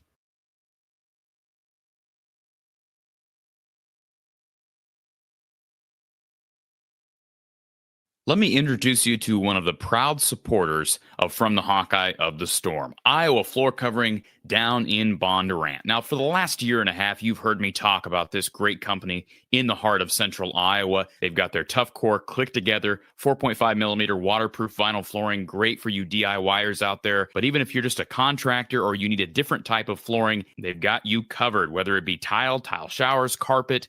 Give Iowa Floor Covering a chance to serve you better and serve your flooring needs. Visit them online at iowafloorcovering.com. That's iowafloorcovering.com, or you can give them a call at 515-379-7000. That's 515-379-7000. Thank you to Iowa Floor Covering in Bondurant. So the real reason why, let's get Kyle off the screen. Here we go. The real reason why I have been so MIA here lately is all the naysayers out there have finally convinced me that I'm not cut out for this. And so I've sold the business. It's Kyle Spence, who's purchased it for $2.4 million. And I regrettably am announcing this on the show. So hopefully people get my my poor attempt at humor. So Don, good to see you this evening, sir. You haven't turned into a pumpkin yet, so that's good. I missed the red memo. What's going on with the red? You guys ready for Nebraska or what? I don't know. Well, I knew I wasn't going to wear it the week we played Nebraska. I knew that. You got to get it out of the way now. Yeah, you got a couple of. Well, I got 2 green teams and 2 red teams. So I'll be honest. I for people that don't know, I've been totally out of the loop over the last hour and a half. So I've not heard more than 2 sentences from either one of you guys. So I'll be anxious to go back and listen to some of the conversation, because I know, Kyle, you had some data you wanted to share. Coach, I know you always do. But I guess we can use this last segment of this show. We appreciate everybody for being up late with us. Let me just give you some general remarks, Don, and then, of course, I'll be releasing my 10-minute preview on the channel tomorrow for people who are interested in that. I guess the big thing I'm kind of following here, and I know I'm sure it's been discussed over the next couple of days, is the forecast, just simply because of the fact that there's a chance this is a wet game, it's a windy game, it's a cold game. I don't think necessarily it's going to be cold to a point that will directly affect Oregon versus Iowa. I mean, Eugene, it does get cold. They're used to playing. It's not USC or UCLA. But if we're talking about a windy day, a blustery day, we saw how it affected just the rain affected Oregon against Wisconsin. That was a Badger offense that couldn't do anything. And so Oregon was kind of able to just sit in I don't want to say conservative mode from start to finish, but pretty close.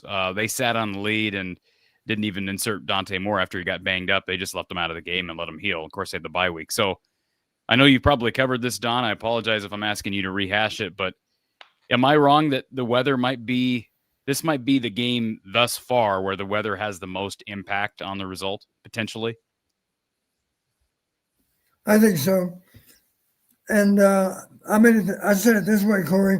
If anybody has a slight edge because of weather, it would be us.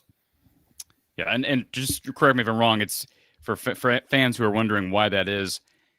Obviously, Iowa wants to keep it on the ground as much as possible. Oregon is proficient on the ground, but they're elite in both areas. So if you can take at least one area or at least cut down on their proficiency through the air, that's obviously advantage Iowa. Simplifying the game and making it about turnovers and special teams, that type of criteria typically lends itself to Iowa success. Right. The only negative associated with the weather, beyond the obvious, would simply be maybe we don't have quite the home field advantage we would have if we were playing in ideal conditions because of crowd noise. What does that got to do with crowd noise? If people got on their rain gear and sitting through bad weather, I think maybe some fans would tend to sit on their hands a little bit more than they would on a bright sunny day. Come on. That's based on 37 years of experience. Okay. Well, biggest game of the year to date, right? And we've said that before, but to date, it's the biggest game of the year. And when, they win today, then next week becomes the biggest game of the year. So you literally just say every game, from here on out is the biggest game of the year. And the college football playoff poll, the first poll of the 25 season came out yesterday, Don. I'm guessing you've discussed it, but give me your takeaways of Iowa getting that number finally next to their name. Well, I have kind of a novel approach to it. I think we can think of it this way, Corey. I started off by saying, and Kyle agreed, this really is an elimination game for us. And for that matter, all four of them are. Correct. So another crazy way to think about this being the equivalent of qualifying for the field of 64 in basketball.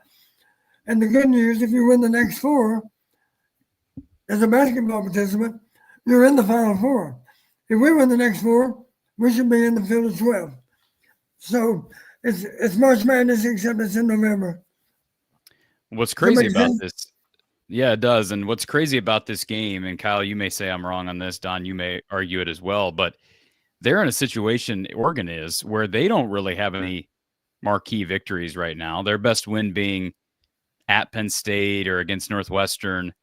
So if they lose this game, then they're kind of up against the wall as well. Maybe not to the point that Iowa is, because Iowa would have 3 losses, Oregon with 2. But Kyle and I have discussed this a little bit. The number of teams in the SEC that were ranked in the poll this week, I believe, was 9. Yep. And so my point in bringing that up is, there's going to be some carnage there, and there's going to be cannibalism to some extent as we continue throughout conference play. But I think there's a chance, and I discussed this with Mark on Tuesday as well, that you have at least a 10-1 10-2 Big Ten team that doesn't get in. Now, a couple of scenarios I want to run by you two because it was discussed yesterday on our show with Mark.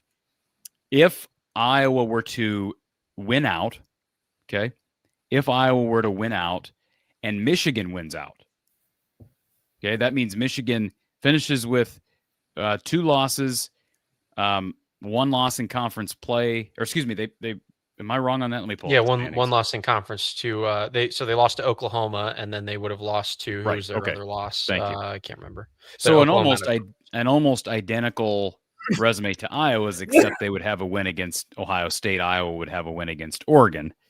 Iowa would also have a win at USC, which would be positive. That's a common opponent, and that's a game that Michigan lost. So perhaps could be in Iowa's favor if the committee's looking at Iowa versus Michigan. But Don, that's an interesting scenario because my understanding, Kyle, is if they tie Michigan and Ohio State loses that game to Michigan, so Michigan wins out, Iowa wins out, then there's a 3-way tie for second place, and Iowa has the tiebreaker in a 3-way tie scenario with Ohio State and Michigan and Iowa. I was going to say the reason that scenario, I mean, it's interesting the way that it is, but it's even more interesting given the fact that if Iowa wins out and Michigan wins out, there's almost no way that Iowa doesn't go to the Big Ten championship unless Indiana stumbles big time. So, I mean, in that scenario, does a 10-3 Iowa get in over a 10-2 Michigan if the Big Ten championship game is very close? That's the conversation I had with Mark yesterday. Like if it's Indiana, if Indiana is the best team in the country at that point, and it's a 3-point neutral site loss to the number 1 team in the country, and Iowa has qualified for the title game, do they get the? I mean, at that point, they would have 3 losses and 2 are to the number 1 team in the country. Yeah, I just think it would be hard. It's going to be hard for the. Here's what my problem is: does the committee leave out a 10-2 Michigan team, Michigan with that brand name? Coming off of a win against Ohio State. I mean, that's the other part of this. So yeah, you're right. And Don, you want to weigh in on this for a second? Because they're not leaving out, they're not leaving out Ohio State with 1 loss. No. So Ohio State's getting in as a 11-1 non-conference championship competing team. Indiana's getting in. There's really little or no chance that Ohio State will lose other than Michigan, right? They have no other. They have no other games besides Michigan against even more than 500 teams. None of them a test other than Michigan. Yeah, that's their only test. I don't know. That'll be an argument to expand to 16 teams rather than 12, probably. I said this when they expanded to 12, Coach. I don't feel quite. At 4 you could feel bad for some teams because if you missed out, like Florida State missed out 1 year, obviously they got thumped in the bowl game, so it didn't end up mattering, but. With the 4-team setup, you could feel bad for teams because there were legitimate teams over the course of the 14 playoff that missed at spot 5 or spot 6 that could have gone in and won the national championship had they been given the number 4 spot, right? And we saw that in the first year of the 12-team playoff because Ohio State was were they the 8 seed or the 9 seed? And they came in, they were the 8 seed, right? And they came in and they beat Oregon and they go all the way and they win the national championship. It's a little bit harder for me to be sympathetic to teams that miss out at slot number 13 than it is slot number 5. Because I think, and we saw it play out last year when teams went on the road in the first round of the playoff. Tennessee went to Ohio State and got thumped. Indiana went to Notre Dame, and I wouldn't say they got thumped, but they took a beating. So it's a little harder to imagine those teams going into the playoff, teams that missed at 13 and didn't get that 11 or 12 spot going in and winning the national championship. It's harder to be a little bit more sympathetic to them. Corey, I wanted to get your thoughts on this because I kind of put this up in a way where I thought you might have something to say about it. This is the playoff scenario that I have drawn up right now, and I have all the information up here for all the wins and losses and everything. But basically where I'm at right now, and you can chime in and tell me where you disagree, is I have those 5 teams, Ohio State, Indiana, Texas A&M, Alabama, and Ole Miss as locks. I think there's a greater than 90% chance that all those teams go. I think they could all Ole Miss, I think, has no tests left on their schedule, and I think all the rest of them could lose another game and could still go. So they're in basically locked territory. And then I had these 3, Georgia, Notre Dame, and Texas. I think you may disagree with Texas, but I have an argument for why. why they're in the likely category, probably 75%, 70% or greater to go. So that's 8 spots taken up. And I have Texas in there because I think at 9-3, they would have so many, if we look at their resume, right? They've got wins over Oklahoma and Vandy. They would have added a win against Georgia or Texas A&M. If they were 9-3, they'd add a loss to the other. So their 2 losses, in theory, they could have a win against Georgia on the road. Their 3 losses would be Texas A&M, Ohio State, and Florida. And they're already at number 11 in the first playoff ranking. So they don't have to do a lot of jumping to get into the playoff. So I think there's a good chance that they could split or run the table and they could still go. So even say out of those 8, say 7 of those 8 go, right? Or 8 out of those 8 go. But even say 7 out of those 8 go. You've got 5 spots remaining. You have to give one to the ACC champ. You have to give one to the Big 12 champ. You have to give one to the group of 5. So you've got at a maximum, if those 7 teams go, if 7 of those 8 or 8 of those teams go, you have a maximum of 2 at-large bids left. And of those at-large bids, you've got the Big 12 loser, the ACC loser, which I think is basically out. You've got Vanderbilt in there, which is interesting because they're ranked, they're at number 16 there, and they don't have a lot left on their schedule. They could very easily go 10-2, and with the respect for the SEC, they could have a very strong case. You would have 10-2 Oregon if Iowa beat them, and then Oregon won out after that, which is not a guarantee, but they could. So they would be in there. Oklahoma would be in there. Utah would be in there. And then there would be others in there in consideration. Well, real quick. If we're talking relative to Iowa, Oregon's not getting in over Iowa at 10-2. Yeah, that's because they don't have the head-to-head. They don't have the head-to-head. They don't have the resume anyways. Also, I don't think Vanderbilt would get in over Iowa as a 10-2 team. And I'll say that, and I'll give you the reason why. Iowa's ranked 4 spots below Vanderbilt as of right now. And if Iowa wins out, they'll have wins against Oregon and at USC. So I think what the committee has already told me so far this week is that Iowa is in a position to leapfrog Vanderbilt as a potential at-large 10-2 team. And I don't know about Utah without studying their resume a little bit further. They don't have a terrific resume. They don't. I will say this. I think the most chaos scenario is what we just outlined.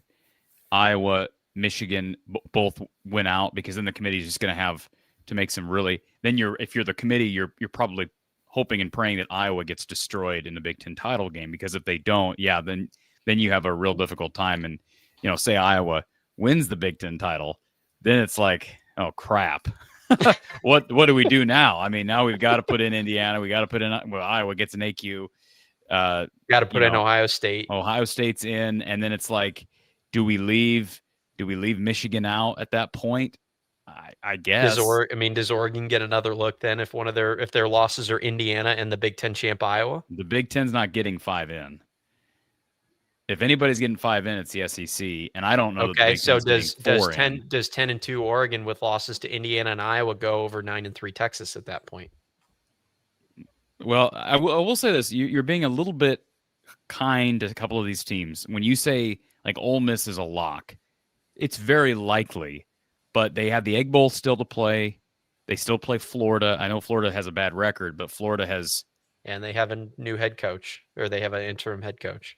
Florida has been competitive. They beat Texas. They played Georgia close. So I think you're being a little bit overrated. You think 10-2 Ole Miss goes or no? Yes, I think 10-2 Ole Miss goes. Okay, well then they have. I mean, all I'm saying, if they're a lock, is that they have to win 2 out of the 3 of Mississippi State, Florida, and Citadel. Citadel. I'm not talking about Citadel, but I'm just saying those other 2 games are losable. Is all I'm saying. But I think by all accounts, I mean, if you're just looking at schedules with all of these teams, Indiana. Who does Indiana have to finish the year? They have, let me see. Purdue.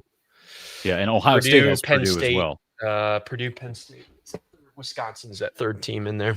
Yeah, but Indiana, I will say this, Indiana goes to Penn State. The problem with Indiana right now, if you're somehow looking for a scenario where they don't get an AQ, I don't even know that it's possible.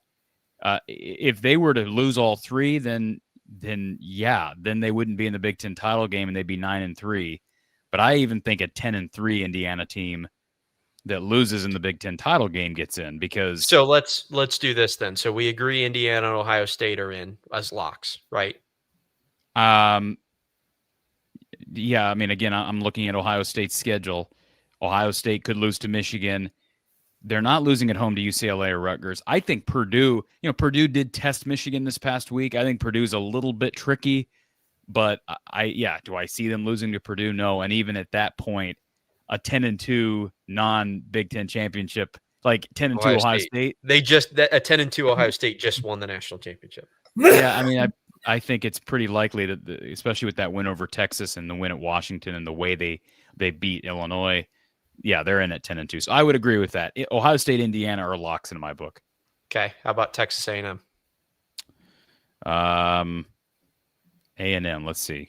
They got Texas. They got Texas, South Carolina, and Samford left on their schedule, and they already have wins over. Let's see. Notre Dame was their only ranked win, and they had wins over Florida, Mississippi State, Arkansas, LSU, and they also have a game against Missouri. That's so as long as they don't lose. I mean, if they lose 2 games, 10-2, Texas A&M's almost a lock, right? Yes, they're a lock at that point, and I don't think they're not losing to South Carolina at home.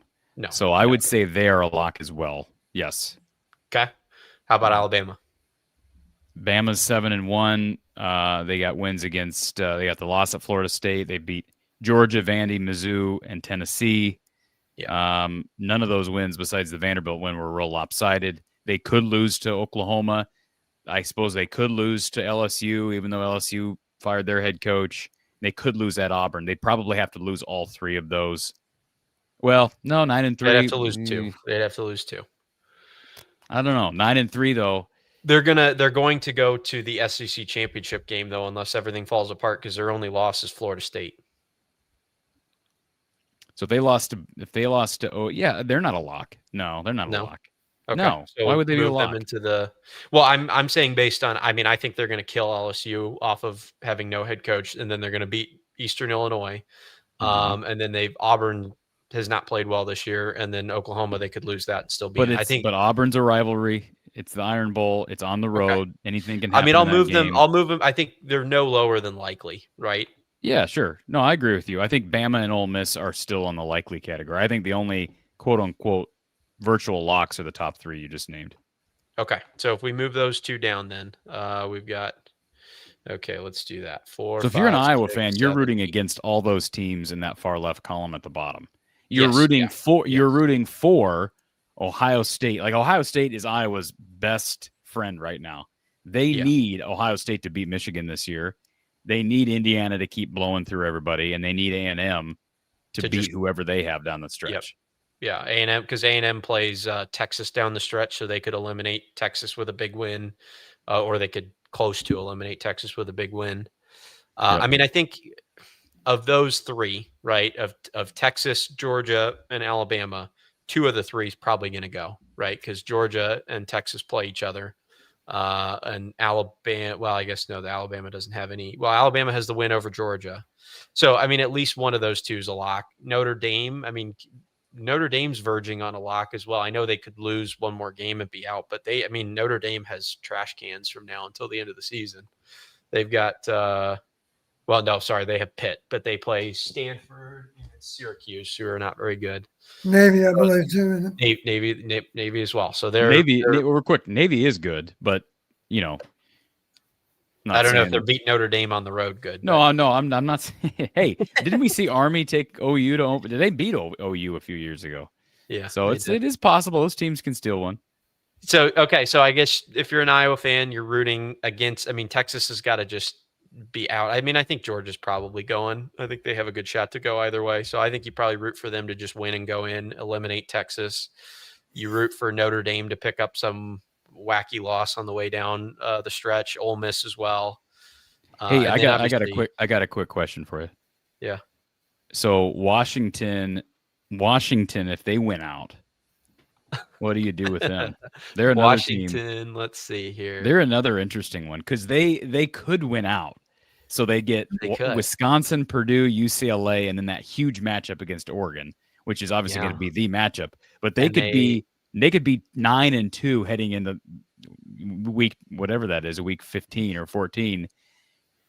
What if Washington, Michigan, and Iowa won out because Michigan has the head-to-head over Washington? That's what I'm saying. That's So well, Michigan. No. Washington's got 2 conference losses.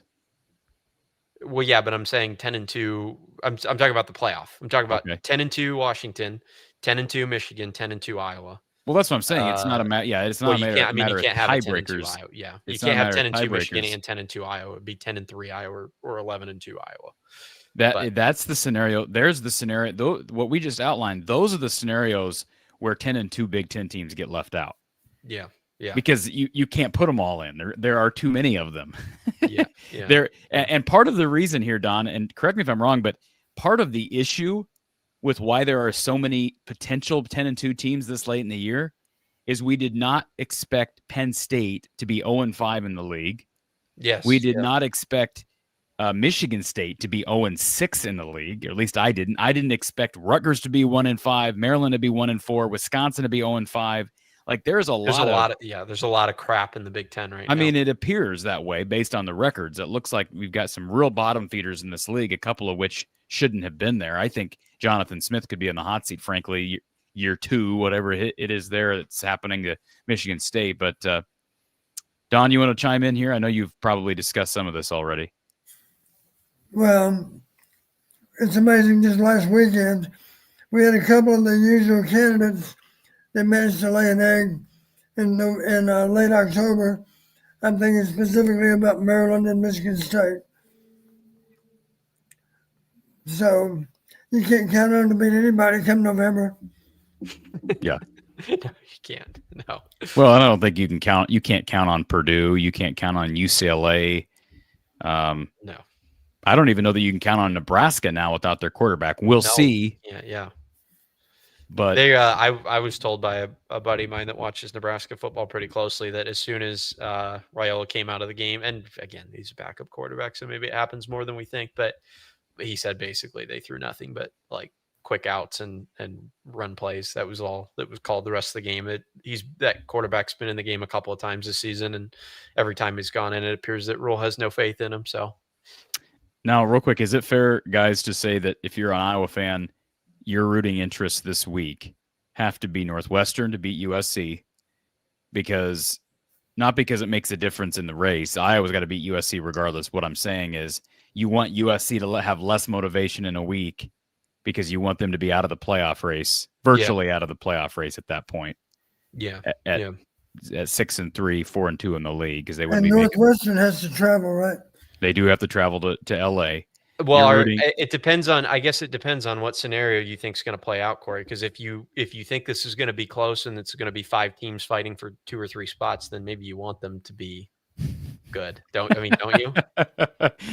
I don't know, man. Look at their resume though. Look at Iowa's resume. They have Minnesota. That's it right now. That's all they have for wins. The rest of their opponents are like something like 8-36 combined. I mean, they have no resume besides Minnesota. So if they beat Oregon and then USC ends up 7-5 or 8-4 and Nebraska ends up 7-5, that's not much of a resume because Michigan State's not adding anything to it as well. So you'd have 1 win at home against Oregon and another win at home against Minnesota, and you would have nothing outside of that. I mean, you'd have 2 other teams with winning records. You'd have a win at Southern Cal. Well, yeah, but in that scenario, if Northwestern beats Southern Cal and then Iowa beats Southern Cal has 4 or 5 losses at that point. Maybe we have no choice but to root for Southern Cal then. That's what I'm saying. I almost think you're better off if Northwestern loses to USC. USC rises up the polls to maybe 15 next week, and then Iowa beats them, and then USC wins their last couple of games. That's like the best case scenario. Let's take this phone call up. We've got somebody on the line here. Appreciate you calling Hawkeye Hangout here from the Hawkeye of the Storm. Who's on the line? Hey, Eric. We can't hear anything. Iowa's best path is to beat 2 ranked teams, which would be Oregon and USC. The other scenario that you guys brought up is if there's a 3-way tie between Washington, Michigan, and Iowa. I got to remember here, if Iowa beats USC. See, Washington has no path because they would only play a ranked USC team, and they already have 2 losses. And so if Iowa beats USC, that would be a nice win, but it wouldn't be a ranked USC team. So you want Iowa to beat USC rather than Northwestern. Then if that happens, then Washington's out of it and becomes Iowa and Michigan if Michigan wins out and Iowa wins out. Why real quick, why would Washington be out of it at that point? Well, well, you got to take a look at their first of all their schedule, who they've beaten, and then the second thing is they have no path. Like they would be out of it just in terms of strength of schedule. So if Iowa beats a ranked Oregon and a ranked USC, then Iowa's going to jet up the polls, right? Look at Washington's schedule. Who do they have to play before they play USC? They would have 10-2. Washington would have a win against Oregon and a win against Illinois. Yeah, no, it's kind of like the argument, the point that I made about Vanderbilt, like with where Vanderbilt's at right now, rankings. They have no path. Well, I don't know that I'd say they have no path, but do they have a path? They need some help on top of winning out, probably. Yeah, they would need help even if they win out, because they're not going to make the SEC title game, etc. So, yeah, I get what you're saying. Washington and Vanderbilt both have paths, but if you compare those teams head-to-head with Iowa, if they're all 10-2 with wins where they need to win, I tend to agree with you on that. Yeah, and the other thing that nobody's talking about is at some point in time, let's say Alabama's got a big one this weekend.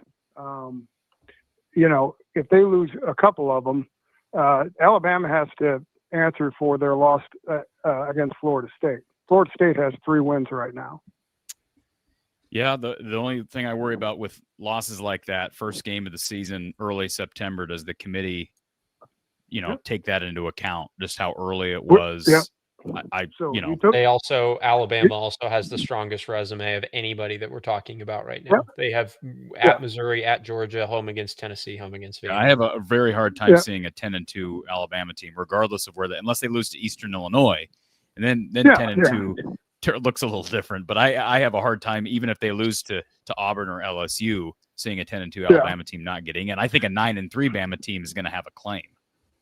But your point earlier is going to be my point, which the committee, from what I've read and heard, the committee values teams going out of conference and plays. And so then take a look at, Iowa's loss was at Iowa State, an in-state rival, second game of the year, and they lost by 3 points. Right. So there's a value there. So that's kind of going to be the argument. Well, Iowa lost to Iowa State, and Iowa State, the wheels fell off. That's fine, but the committee, by putting them 20th, says we respect that Iowa went out of conference and played these games. I think they want more of those games, and that's just kind of the talking heads, kind of going about it. So Iowa winning out would be a very good thing. Whether they really have to get into the top 10, right, numbers wise. This is the thing, right, with this, with the way that this is set up right now, is there's a chance that the ACC has a champ that's not in the top 10, and there's a chance that the Big 12 has a champ that's not. I mean, I guess it's a lower chance. The Big 12 champ will probably be in the top 12, but and then the Group of 5 team will absolutely not be in the top 12. So really, what you're looking at is you've got to get somewhere in that top 9 or 10 to get one of these spots, because you're going to have the bottom 2 spots taken up by teams that might be unranked and 16th or something in the last ranking. So you gotta, it's the 12 team playoff is the size, but top 10 is the goal. Can I just say this? I do want to make this point. I think there has to be some flexibility moving forward, regardless of what this playoff looks like. If it moves to 16, if it stays at 12, I think there's going to have to be something done about having an AQ to a G5 team. And from a traditionalist standpoint, I like it. Like, I like the fact that the small league conference champions and in college basketball get into the tournament and have a shot. But unless you expand the field, and I don't even know that 16 is enough if we're talking about giving an AQ to a G5 team every year, they've got to figure out a way to leave some flexibility there. Because they, like, right now, I don't really know who's even deserving of being in the conversation right now. South Florida looked like they were deserving, but they're not a top 12 team nationally. Memphis, I thought, might have been deserving. They lost to UAB. They're not a top 12 team. Navy's really good, but they're very one-dimensional. The problem is there's like one league. It's basically American that's battling for this spot. And again, I like the idea, but I almost wonder if the committee is going to have to say, hey, if you want a chance at this AQ, or I should say, we're not even going to call it an AQ. If you want a chance at an at-large bid, you have to schedule out of conference against a Power 4 team or two. And if a team like Boise or a team like Memphis decides not to do that, then I don't know if you just say they don't have a chance. Eligible. They're not eligible at 12-0. Like if they go 12-0, but you didn't play anybody, fine. How about scheduling one of those games and then finishing in the top 25? Then that group of 5 gets a auto qualify spot. Yeah, there's a possibility of a way you fix this. But Don, how do you feel about giving out a coveted spot in this playoff to a team that, as of right now, they have nobody in any of those leagues, not the AAC, not the Sun Belt, not the MAC. None of those leagues have a team in the top 25. Well, the solution should be obvious. If somebody gets left out, fine, you need to find a way to join one of the leagues that does participate with a tougher schedule. Or just schedule better in the non-conference. Schedule, I mean, I know that's not maybe easier said than done. That would even be the right move, of course. Strengthen your schedule by taking on one of the biggies.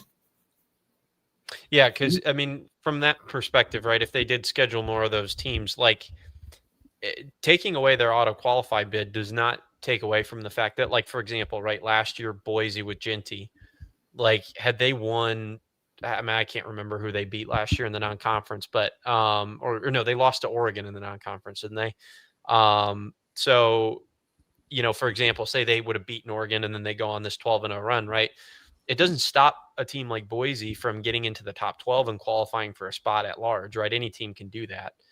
But Mike, like the question, and I think this is kind of what you're getting at, Corey, is like, okay, if a group of 5 team finishes, you know, and they're at large, there's no automatic qualifying, and they finish, you know, 25th in the rankings, right? Even if we want to give a spot to them, like, are we taking the at large group of 5 team at 25 over the at large number 12 ranked team? And just because they're in a different conference, but like, I know there's tradition there, and I'm not trying to kind of poo-poo that, but like, we're taking the 25th ranked team over the 12th ranked team just because we want a group of 5 team in? Is that, you know, I don't know. That doesn't sound great. Solution there is obviously if you expand to 16, there's going to be a little less debate in those scenarios, but that's not going away, especially if, you know, when you expand to 16, Don, there's going to be 9 and 3 Big Ten and SEC teams that are crying over, you know, North Texas getting in some years.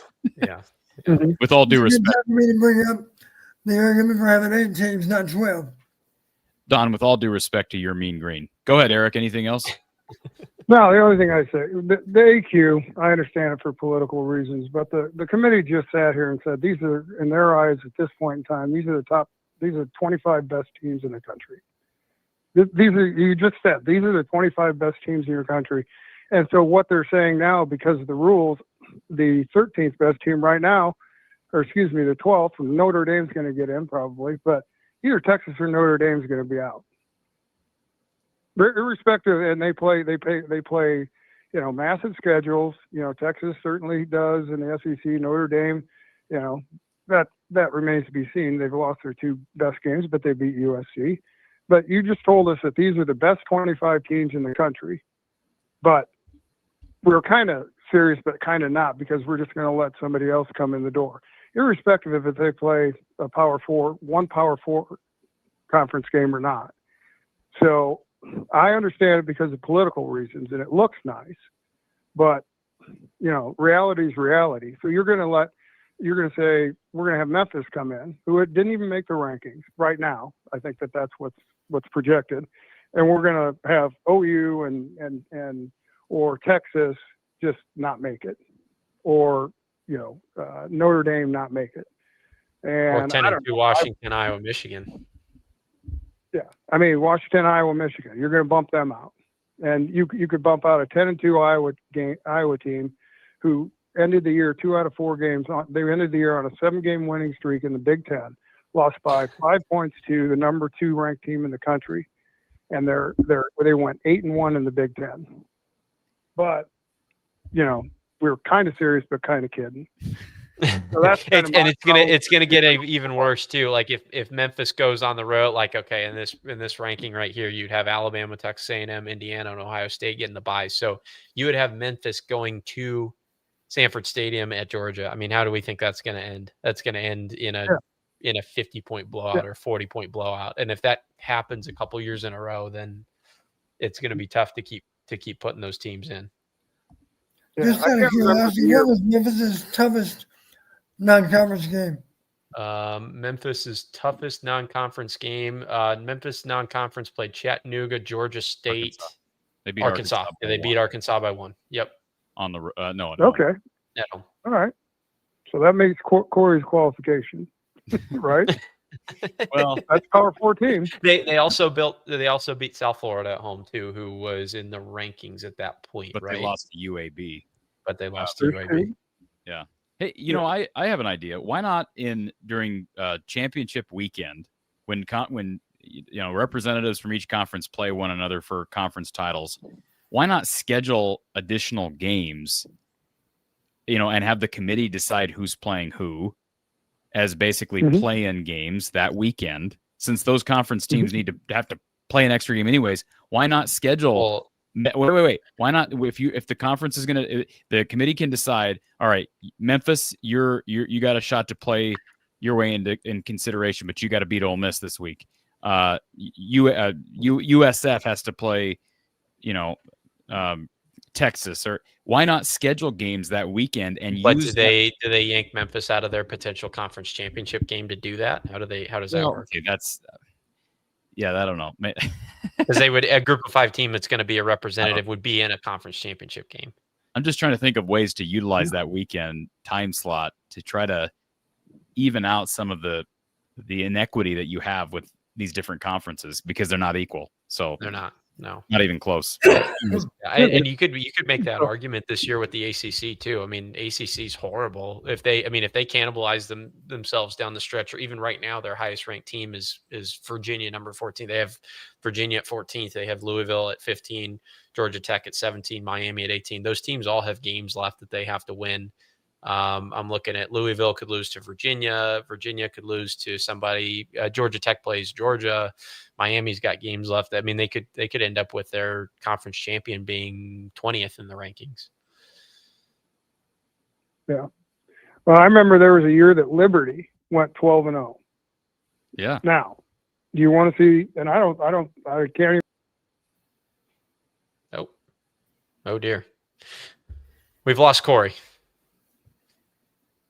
As thick as it sits. Oh, there we go. I mean, Ole Miss. I mean, we got to get serious about this. And I know we're all, rooting for the same thing, but yeah, that group of 5 team just kind of, it sticks in my craw, man. Because it's going to take, my fear is it's going to take away a Big Ten team. That's my This year it's more likely that it takes away a Big Ten team than an SEC team. So, yep. But the ACC may only get 1 team in, and the Big 12 may only get 1 team in. So you know what? You know what'll be a real problem, Corey. If the group of 5 team knocks out Washington, Iowa, USC on a national level, like on a Big Ten level, they'll be outraged. But on a national level, there will not be. If Texas goes 9-3 though, and the group of 5 knocks them out, then they'll make a rules change. That's my prediction. Or Bama. Bama goes or Bama, or 10-2 Bama would get a rules change.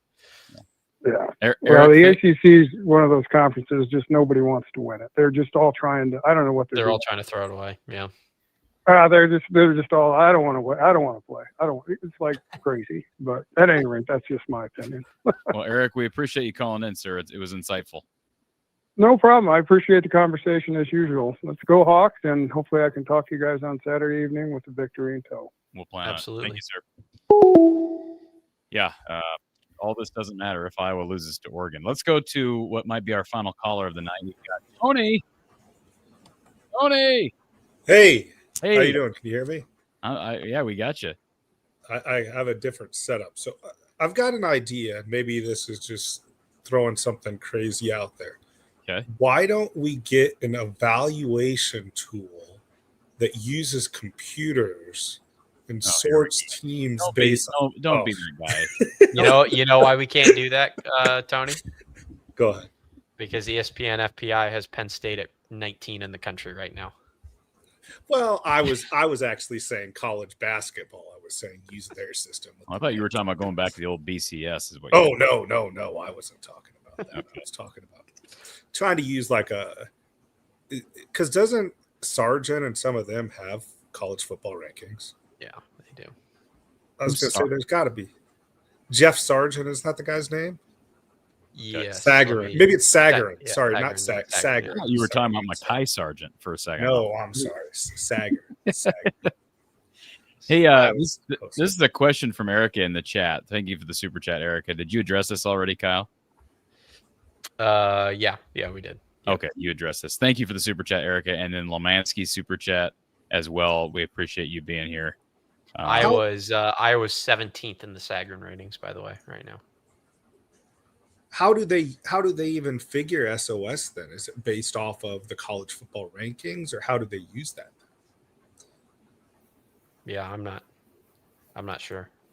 Is that? I mean, I would have to guess if it's a college football playoff rankings, they do it based on their own rankings. But then it's kind of reverse engineering, right? Because do you decide the strength of record before the rankings, or vice versa? Mm-hmm. And how deep do the rank? I mean, we only see 25. Do they rank every single team? They rank a lot more teams than just 25. I can't remember how many it is, but they rank a lot more than just 20. 25 is what we get. And is it public access to that list? I'm not sure. You just want the quad system. You want the quad system. Well, but that too is something also that. But we say we want that, Corey. But does the committee not already use something like that? And and I know it's not a quadrant system, but like they're still considering all these wins and losses and the quality of them. Just food. I mean, because it just seems like it's a lot of guesswork as to what they're actually. What are they using? The problem with instituting a computer system, as much as I love analytics, is that there are going to be times where the computer system is going to contradict an obvious eye test difference in two teams. So, like, how do you account for that when a team looks, when they pass the eye test with flying colors, but the metrics don't love them, for example? Well, I guess I'll say with that is my counterpoint to that is I know in basketball they have different metrics. They have results-based metrics, and then they have predictive metrics. Yeah. So some of the metrics are predictive, and some of the metrics are just based off of what you've actually done. Mm-hmm. Yeah. Has anybody commented on Kyle's microphone tonight? Did anybody comment on that yesterday? No, I didn't get any comments yesterday. Really? It's pretty clear. Is it good? Yeah. I mean, better than the old computer microphone. Tony, what do you think of his mic? It sounds good. I will give him that. I'm not using. I'll give credit to Margo on that one. She found it. I was not able to call in last night as I was in Iowa City. So. I know, and I had some difficulty. And this is an opportunity to plug the Discord. Yes, people, if you're here, join the Discord because Tony's in it, Kyle's in it, myself. We got some other folks talking basketball, talking football. This is the best time of year to join. So $50 for an entire year, or just $5 a month. So just submit your payment via PayPal, Venmo, Cash App, and label that donation Discord, and you'll get a personalized invite. So, hey Don, have you ever used Discord? We touched on this earlier. It's not going to be Don's forum of choice. Don, have you ever had Discord? I wouldn't know Discord if I saw it. No, I was talking about Discord with a friend, Discord with your team, with your marriage. Oh, yeah. We've all had Discord. Discord with the officials a few times. Yeah, Discord with the officials. That's a good one. Hey, I did see something driving around Iowa City yesterday that they're opening up the lots a lot earlier. Okay. Like I want to say it was like 7:30. They want people filthy drunk. Is that what you're saying?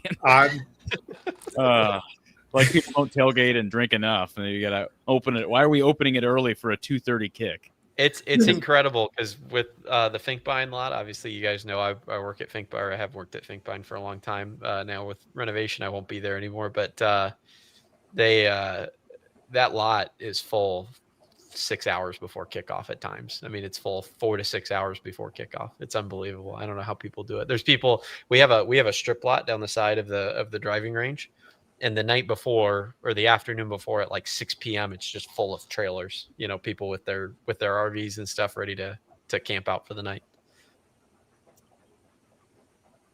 Well, Do you remember it being like that, Don, ever since you started?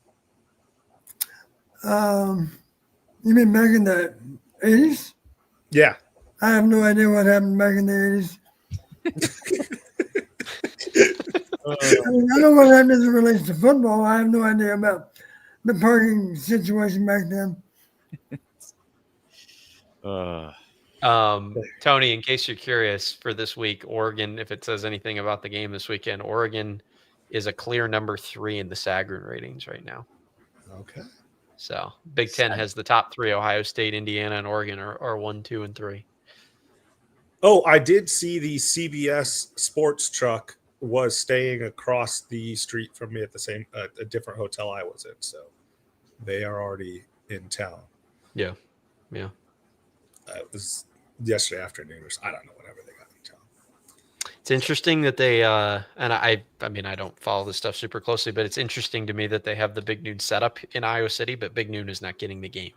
Is that weird? Is that how many times does that happen, Corey? Do you remember other games? It has happened. It has happened. It's not real common. Game Day's done the same thing. Yes, I know they have. Yeah. City, or excuse me, they've been in. I believe the Ames game in 2019 was College Game Day. That was the weather delay game. Yeah. And I believe that was televised on Fox. Fox. Yeah, it was a Fox game. Yeah. So it does happen. It's not real common. Folks, I'm going to Kyle's going to be shutting this thing down because I have an appearance at 10:30. Yes, don't just listen. I know, Kyle, I get it. You don't have to give me the judgmental side eye. The reason I have reason I have an appearance at 10:30 is because it's 8:30 on the West Coast. So is that a Rogers late night show? Is that what it is? Not Mark. It's got nothing to do with Mark. We've got a couple of Oregon people that invited me onto their platform, so I have to I got to feed the people here, Kyle. So wait, when are they coming to us? You just gonna play on the road all week? I will. Hey, I promise this. I'll be back Friday for men's post game. I'll be back Saturday for football post game, and then Sunday again for women's post game. And I might even be doing something for wrestling tomorrow. So let's just tone it down, tone down the narrative. All right. Anyway. Who does wrestling have tomorrow? Bellarmine. Bellarmine to open the season. So, anyways, Kyle, you're the best. Don, I'll see you Saturday. I was hoping I was the best. Oh dear. Well, for everybody complaining in the chat, this will not be the last day you guys see me. So get used. There's somewhere behind Kyle. That's all I know. No, that's not true, Don. You're the foundational piece of this whole thing. I just wanted to chime in with that, with the you said that if chaos does happen, something will have to happen in college football. And that was just why hasn't football, being the king it is, come up with something similar to what college basketball has?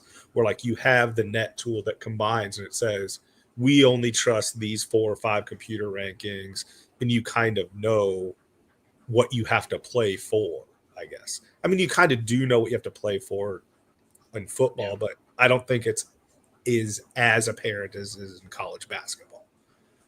Yeah, and I don't know. It's a good question. Because are they does the committee weight the road wins more than they say they do, but there's no way to see it on pen to paper or however you want to say. I mean, if I had to guess, I would say with basketball, you have so many data points across so many games, right? That if you don't make it on the metrics, it's okay, you had 35 chances, whatever you have to say about missing the tournament, you had 35 chances. In football, with Iowa, legitimately, there's a possibility where they win against Oregon Yeah. And they're 10-2 and they have no other quality wins at Yep. all. USC falls apart, Nebraska falls apart, Minnesota falls apart, and you're left with nothing. And at that point, you've got metrics, but you also have to just evaluate, okay, what did we see during the Oregon game? Mhm. What did we see during the Minnesota game, the way that they won that in emphatic fashion? If they go and they blow out USC and they blow out Nebraska, even if those are not quality wins, you have to leave room for what they looked like. But you wasn't said there wins not enough. You need style points too. You do, Yeah. yes. And that's the reality is like whenever if you go back to 2023, I know it was a 14 playoff then, but Iowa never got super high in the rankings there, even though they ended up going 10-2 and were Big Ten runners up that year. And the reason was they went to Northwestern and won 13-10, and then they played Minnesota and they lost, and it was ugly 12-10. They went to Nebraska and they won 13-10. They got themselves no style points at all. So even though they looked up and they were 10-2, and they were 7-2 that year in the Big Ten, they didn't do themselves any favors by the way they won those games. And Kirk can go to the podium all he wants and say, oh, we won the games, we did our job. And sure, that, to a degree, that's absolutely true. But if you're looking at accomplishing some of these goals as far as playoff tiers or playoff rankings are concerned, I mean, Illinois is getting points right now. I mean, Illinois the only reason Illinois may not be ranked right now is because they lost by 53 to Indiana. That may be the only reason that they're not ranked over Tennessee. Tennessee has no resume to speak of whatsoever. And I know Illinois doesn't either, as far as super big quality wins, but they have very good losses. And maybe the only reason that they're not ranked over Tennessee is because of the margin of victory there. Wasn't there some injuries in the Iowa State game too? Yeah, well, they didn't have which running back was out for Iowa State, coach? Do you remember? Iowa in that. Yeah, Iowa had no. Was it which run? There was a running back that was out for that. Was it Kamari that was out for that game? Maybe? What's that? Was our tight end down already? I can't remember. Yeah, that's what I was going to say. I thought it was a tight end, and then Reese was out still. Yes, Reese was definitely out. Yep. Linebackers weren't hurt at that point. Yeah, I think it was just there was one or two of the running backs that were out, and then Addison was out, and then Reese was out. So I mean, could you because you're going to get to really nitpicking stuff if that 10-2 stuff does that factor into, hey, Iowa's now at full strength and maybe earlier on in the year they weren't at full strength. Well, I think that's fair. I think the bottom line is that standard would have to be applied so often that it would because you look at Oregon, for example. Oregon could be sitting at 10-2, right? And from an Oregon fan's perspective, they're going to argue, well, we lost to the number one team in the country, possibly at home, and then we lost to Penn State, and at the time they were the third ranked team in the country and they had no injuries, right? So where does that argument end? Yeah, no, I get it. But I'm just it's an interesting conversation because Iowa State too, by the way, Iowa State is not healthy now, and that's why they've lost 4 straight. Yeah. They're playing, they're playing their 4th string corners right now, I think, on both corners, or 3rd and 4th string corner. I meave lost like 6 corners for the year or something. And when they played Iowa, they had all those guys healthy except for one, I think. And Iowa didn't have some guys that they now have back. So it's tough because with so many players on a roster in football, it happens every week versus basketball. It's a little bit less common. And I'm just trying to think of like, what are the factors that they're going to use to separate these teams? Well, they put a list out, don't they? Or they put some kind of, let me see here. They put out criteria, I believe. Okay, so they prioritize on the field performance, specifically strength of schedule, head-to-head results, and comparative outcomes among common opponents. That's what they put out. And then they also, at the end of the season, when it gets to those rankings, conference championships are significantly valued. And then they will consider, they list other relevant factors, including unavailability of key players or suspended coaches during a season. It sounds like a fancy way of saying exactly what Don said, is you need style points. Yeah, it does. Yeah. The result, it's not just, hey, we won this game, 13-10, lost 1-12, like you're saying. You need to have that, like Indiana has that impressive 53-point win against Illinois. Not saying they're comfortably where they are, but, that's what it's going to have to come to, because that's what it is in basketball. You know, I know basketball has something like where it's like 10 to 15 point margin is something. Then once it gets above 15, it's something else. And then it's capped. And all those too, because they have Ken Palm. You know, Yeah. all the margins of victories matter.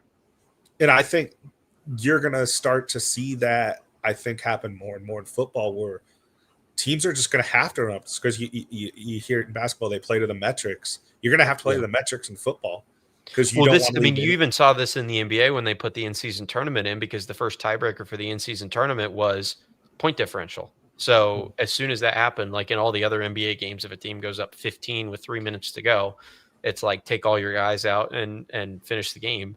And in the in-season tournament, it was like there was a couple of fist fights that almost started last year or the year before in the first iteration of the tournament, because guys are shooting threes at the buzzer when they're up 12, and it takes the people that are playing against them a second to realize, like, oh no, that's actually okay. Like, that's not the violation of the unspoken ethics code in basketball right now. If that happens in football, like this is tough, right? Because as a coach, and you can speak to this too, Don, like when you view okay, so say for example, Iowa goes up 30-10 against Iowa State early in the season in a rivalry game, right? Or say Nebraska or whatever game. Oh, actually, let's do Nebraska just because it could be a more compelling example. Let's say Iowa runs the table, you're 9-2, you're on the edge of the playoff rankings, and you go up, 27-10, 30-10, something like that. Do you pull everybody from the game with 5 minutes to go, with the game in hand, or do you keep everybody in and try to press and try to get 2 or 3 more scores? And take that with the given scenario that's right now, and then also the scenario of if there was sort of a Ken Palm number system put in place. I mean, how would that change your math as a coach? Well, right now there'd be a tendency to leave your starters in and try to present a better win. And the sad part of that, of course, that really affects player morale. You need to develop your backups, of course. Yeah. There's no guarantee you're not going to lose a starter the next week. Yeah. So it's too bad if you have to rely on style points to earn your way. Yeah. It just could get to a point where there's so many teams that are close that you got no choice. Because that scenario that Corey brought up with Iowa, Michigan, Washington, that could absolutely happen. Now it would eliminate Oregon, obviously, but man, that would be those 3 would be pretty similar, close in resume. Obviously, Iowa and Washington would have the same Oregon win, and then one other sort of pseudo quad 2 win, I guess. But yeah, it'd be a sad place to be. That's about all I had. I was calling it. I got my tie from last night. I saw that. I need to pick one of those up. I had my red tie on yesterday. It was all I could find, so I gotta go and get myself a black and gold tie, because I'll be going to a game at some point, so I need to get. I know that. I will say this: I was trying to look to get more, because I was literally in the section next to the student section, and there was a whole bunch of them on seats. And I was just gonna have my 3-year-old daughter go get some, because who's gonna say no to a kid running and getting it? Not me, but then I looked at halftime, and they were all picked up. Yeah. So I don't know if someone went through or a university employee went through. Like if a fan went through and got them all, or a university employee went through and said, "Okay, it's halftime. Now we need to get all these ties so people don't come try to steal them," or if someone did steal them. Mm-hmm. So hopefully you can find one. So I've got nothing else. I just wanted to hop on and talk about that. So all right, I'll talk men's basketball another time. So absolutely, we'll have plenty of that stuff over the weekend. So it'll be fun. That's we're entering a chaotic time of year, so we'll see you a lot, Tony. Good to see you, Don. Have a good one. Take care, Tony. All right. Thank you, Tony. All right, everybody. Well, Coach, that's about all from me, unless you have anything else to chime in. We've been with the people for 2.5 hours, giving the people what they want. So that's for a non-post game show. That's good in my book, unless you've got something else to throw in there. Well, I'd just like to say I'm grateful to those that are in for the long haul and have been with us for a long time tonight. Absolutely, myself included. I'm grateful that we have this opportunity. Obviously, we've got a host of the show that has turned into a little bit of a celebrity. I'll give him some crap about that later. going on 5 different shows, appearing as a guest on his own show. But we'll that's a subject for another day. We'll let that go for now. But no, it's been tremendously fun. Corey will possibly be back tomorrow. He just said there with wrestling stuff.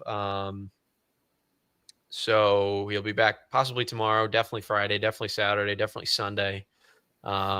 Next Thursday for sure. So we got plenty of stuff. November, December is a busy time of year. Got lots of stuff coming up. So we'll be back soon, guys. Appreciate the opportunity. Thanks to Coach Don for coming down and breaking down some stuff for us tonight, as always. Looking forward to Saturday. Very, very excited. Nice to have some time to think about this one, process this one without having to think about a game this past weekend. They got everything in front of them, Coach. They really do. So it's an exciting time to be a Hawkeye fan. We'll hope to be with you again after a victory on Saturday. That's a good plan. Let's follow through. All right. Thanks for being with us, everybody. We will see you on Friday night at the latest. Have a good night.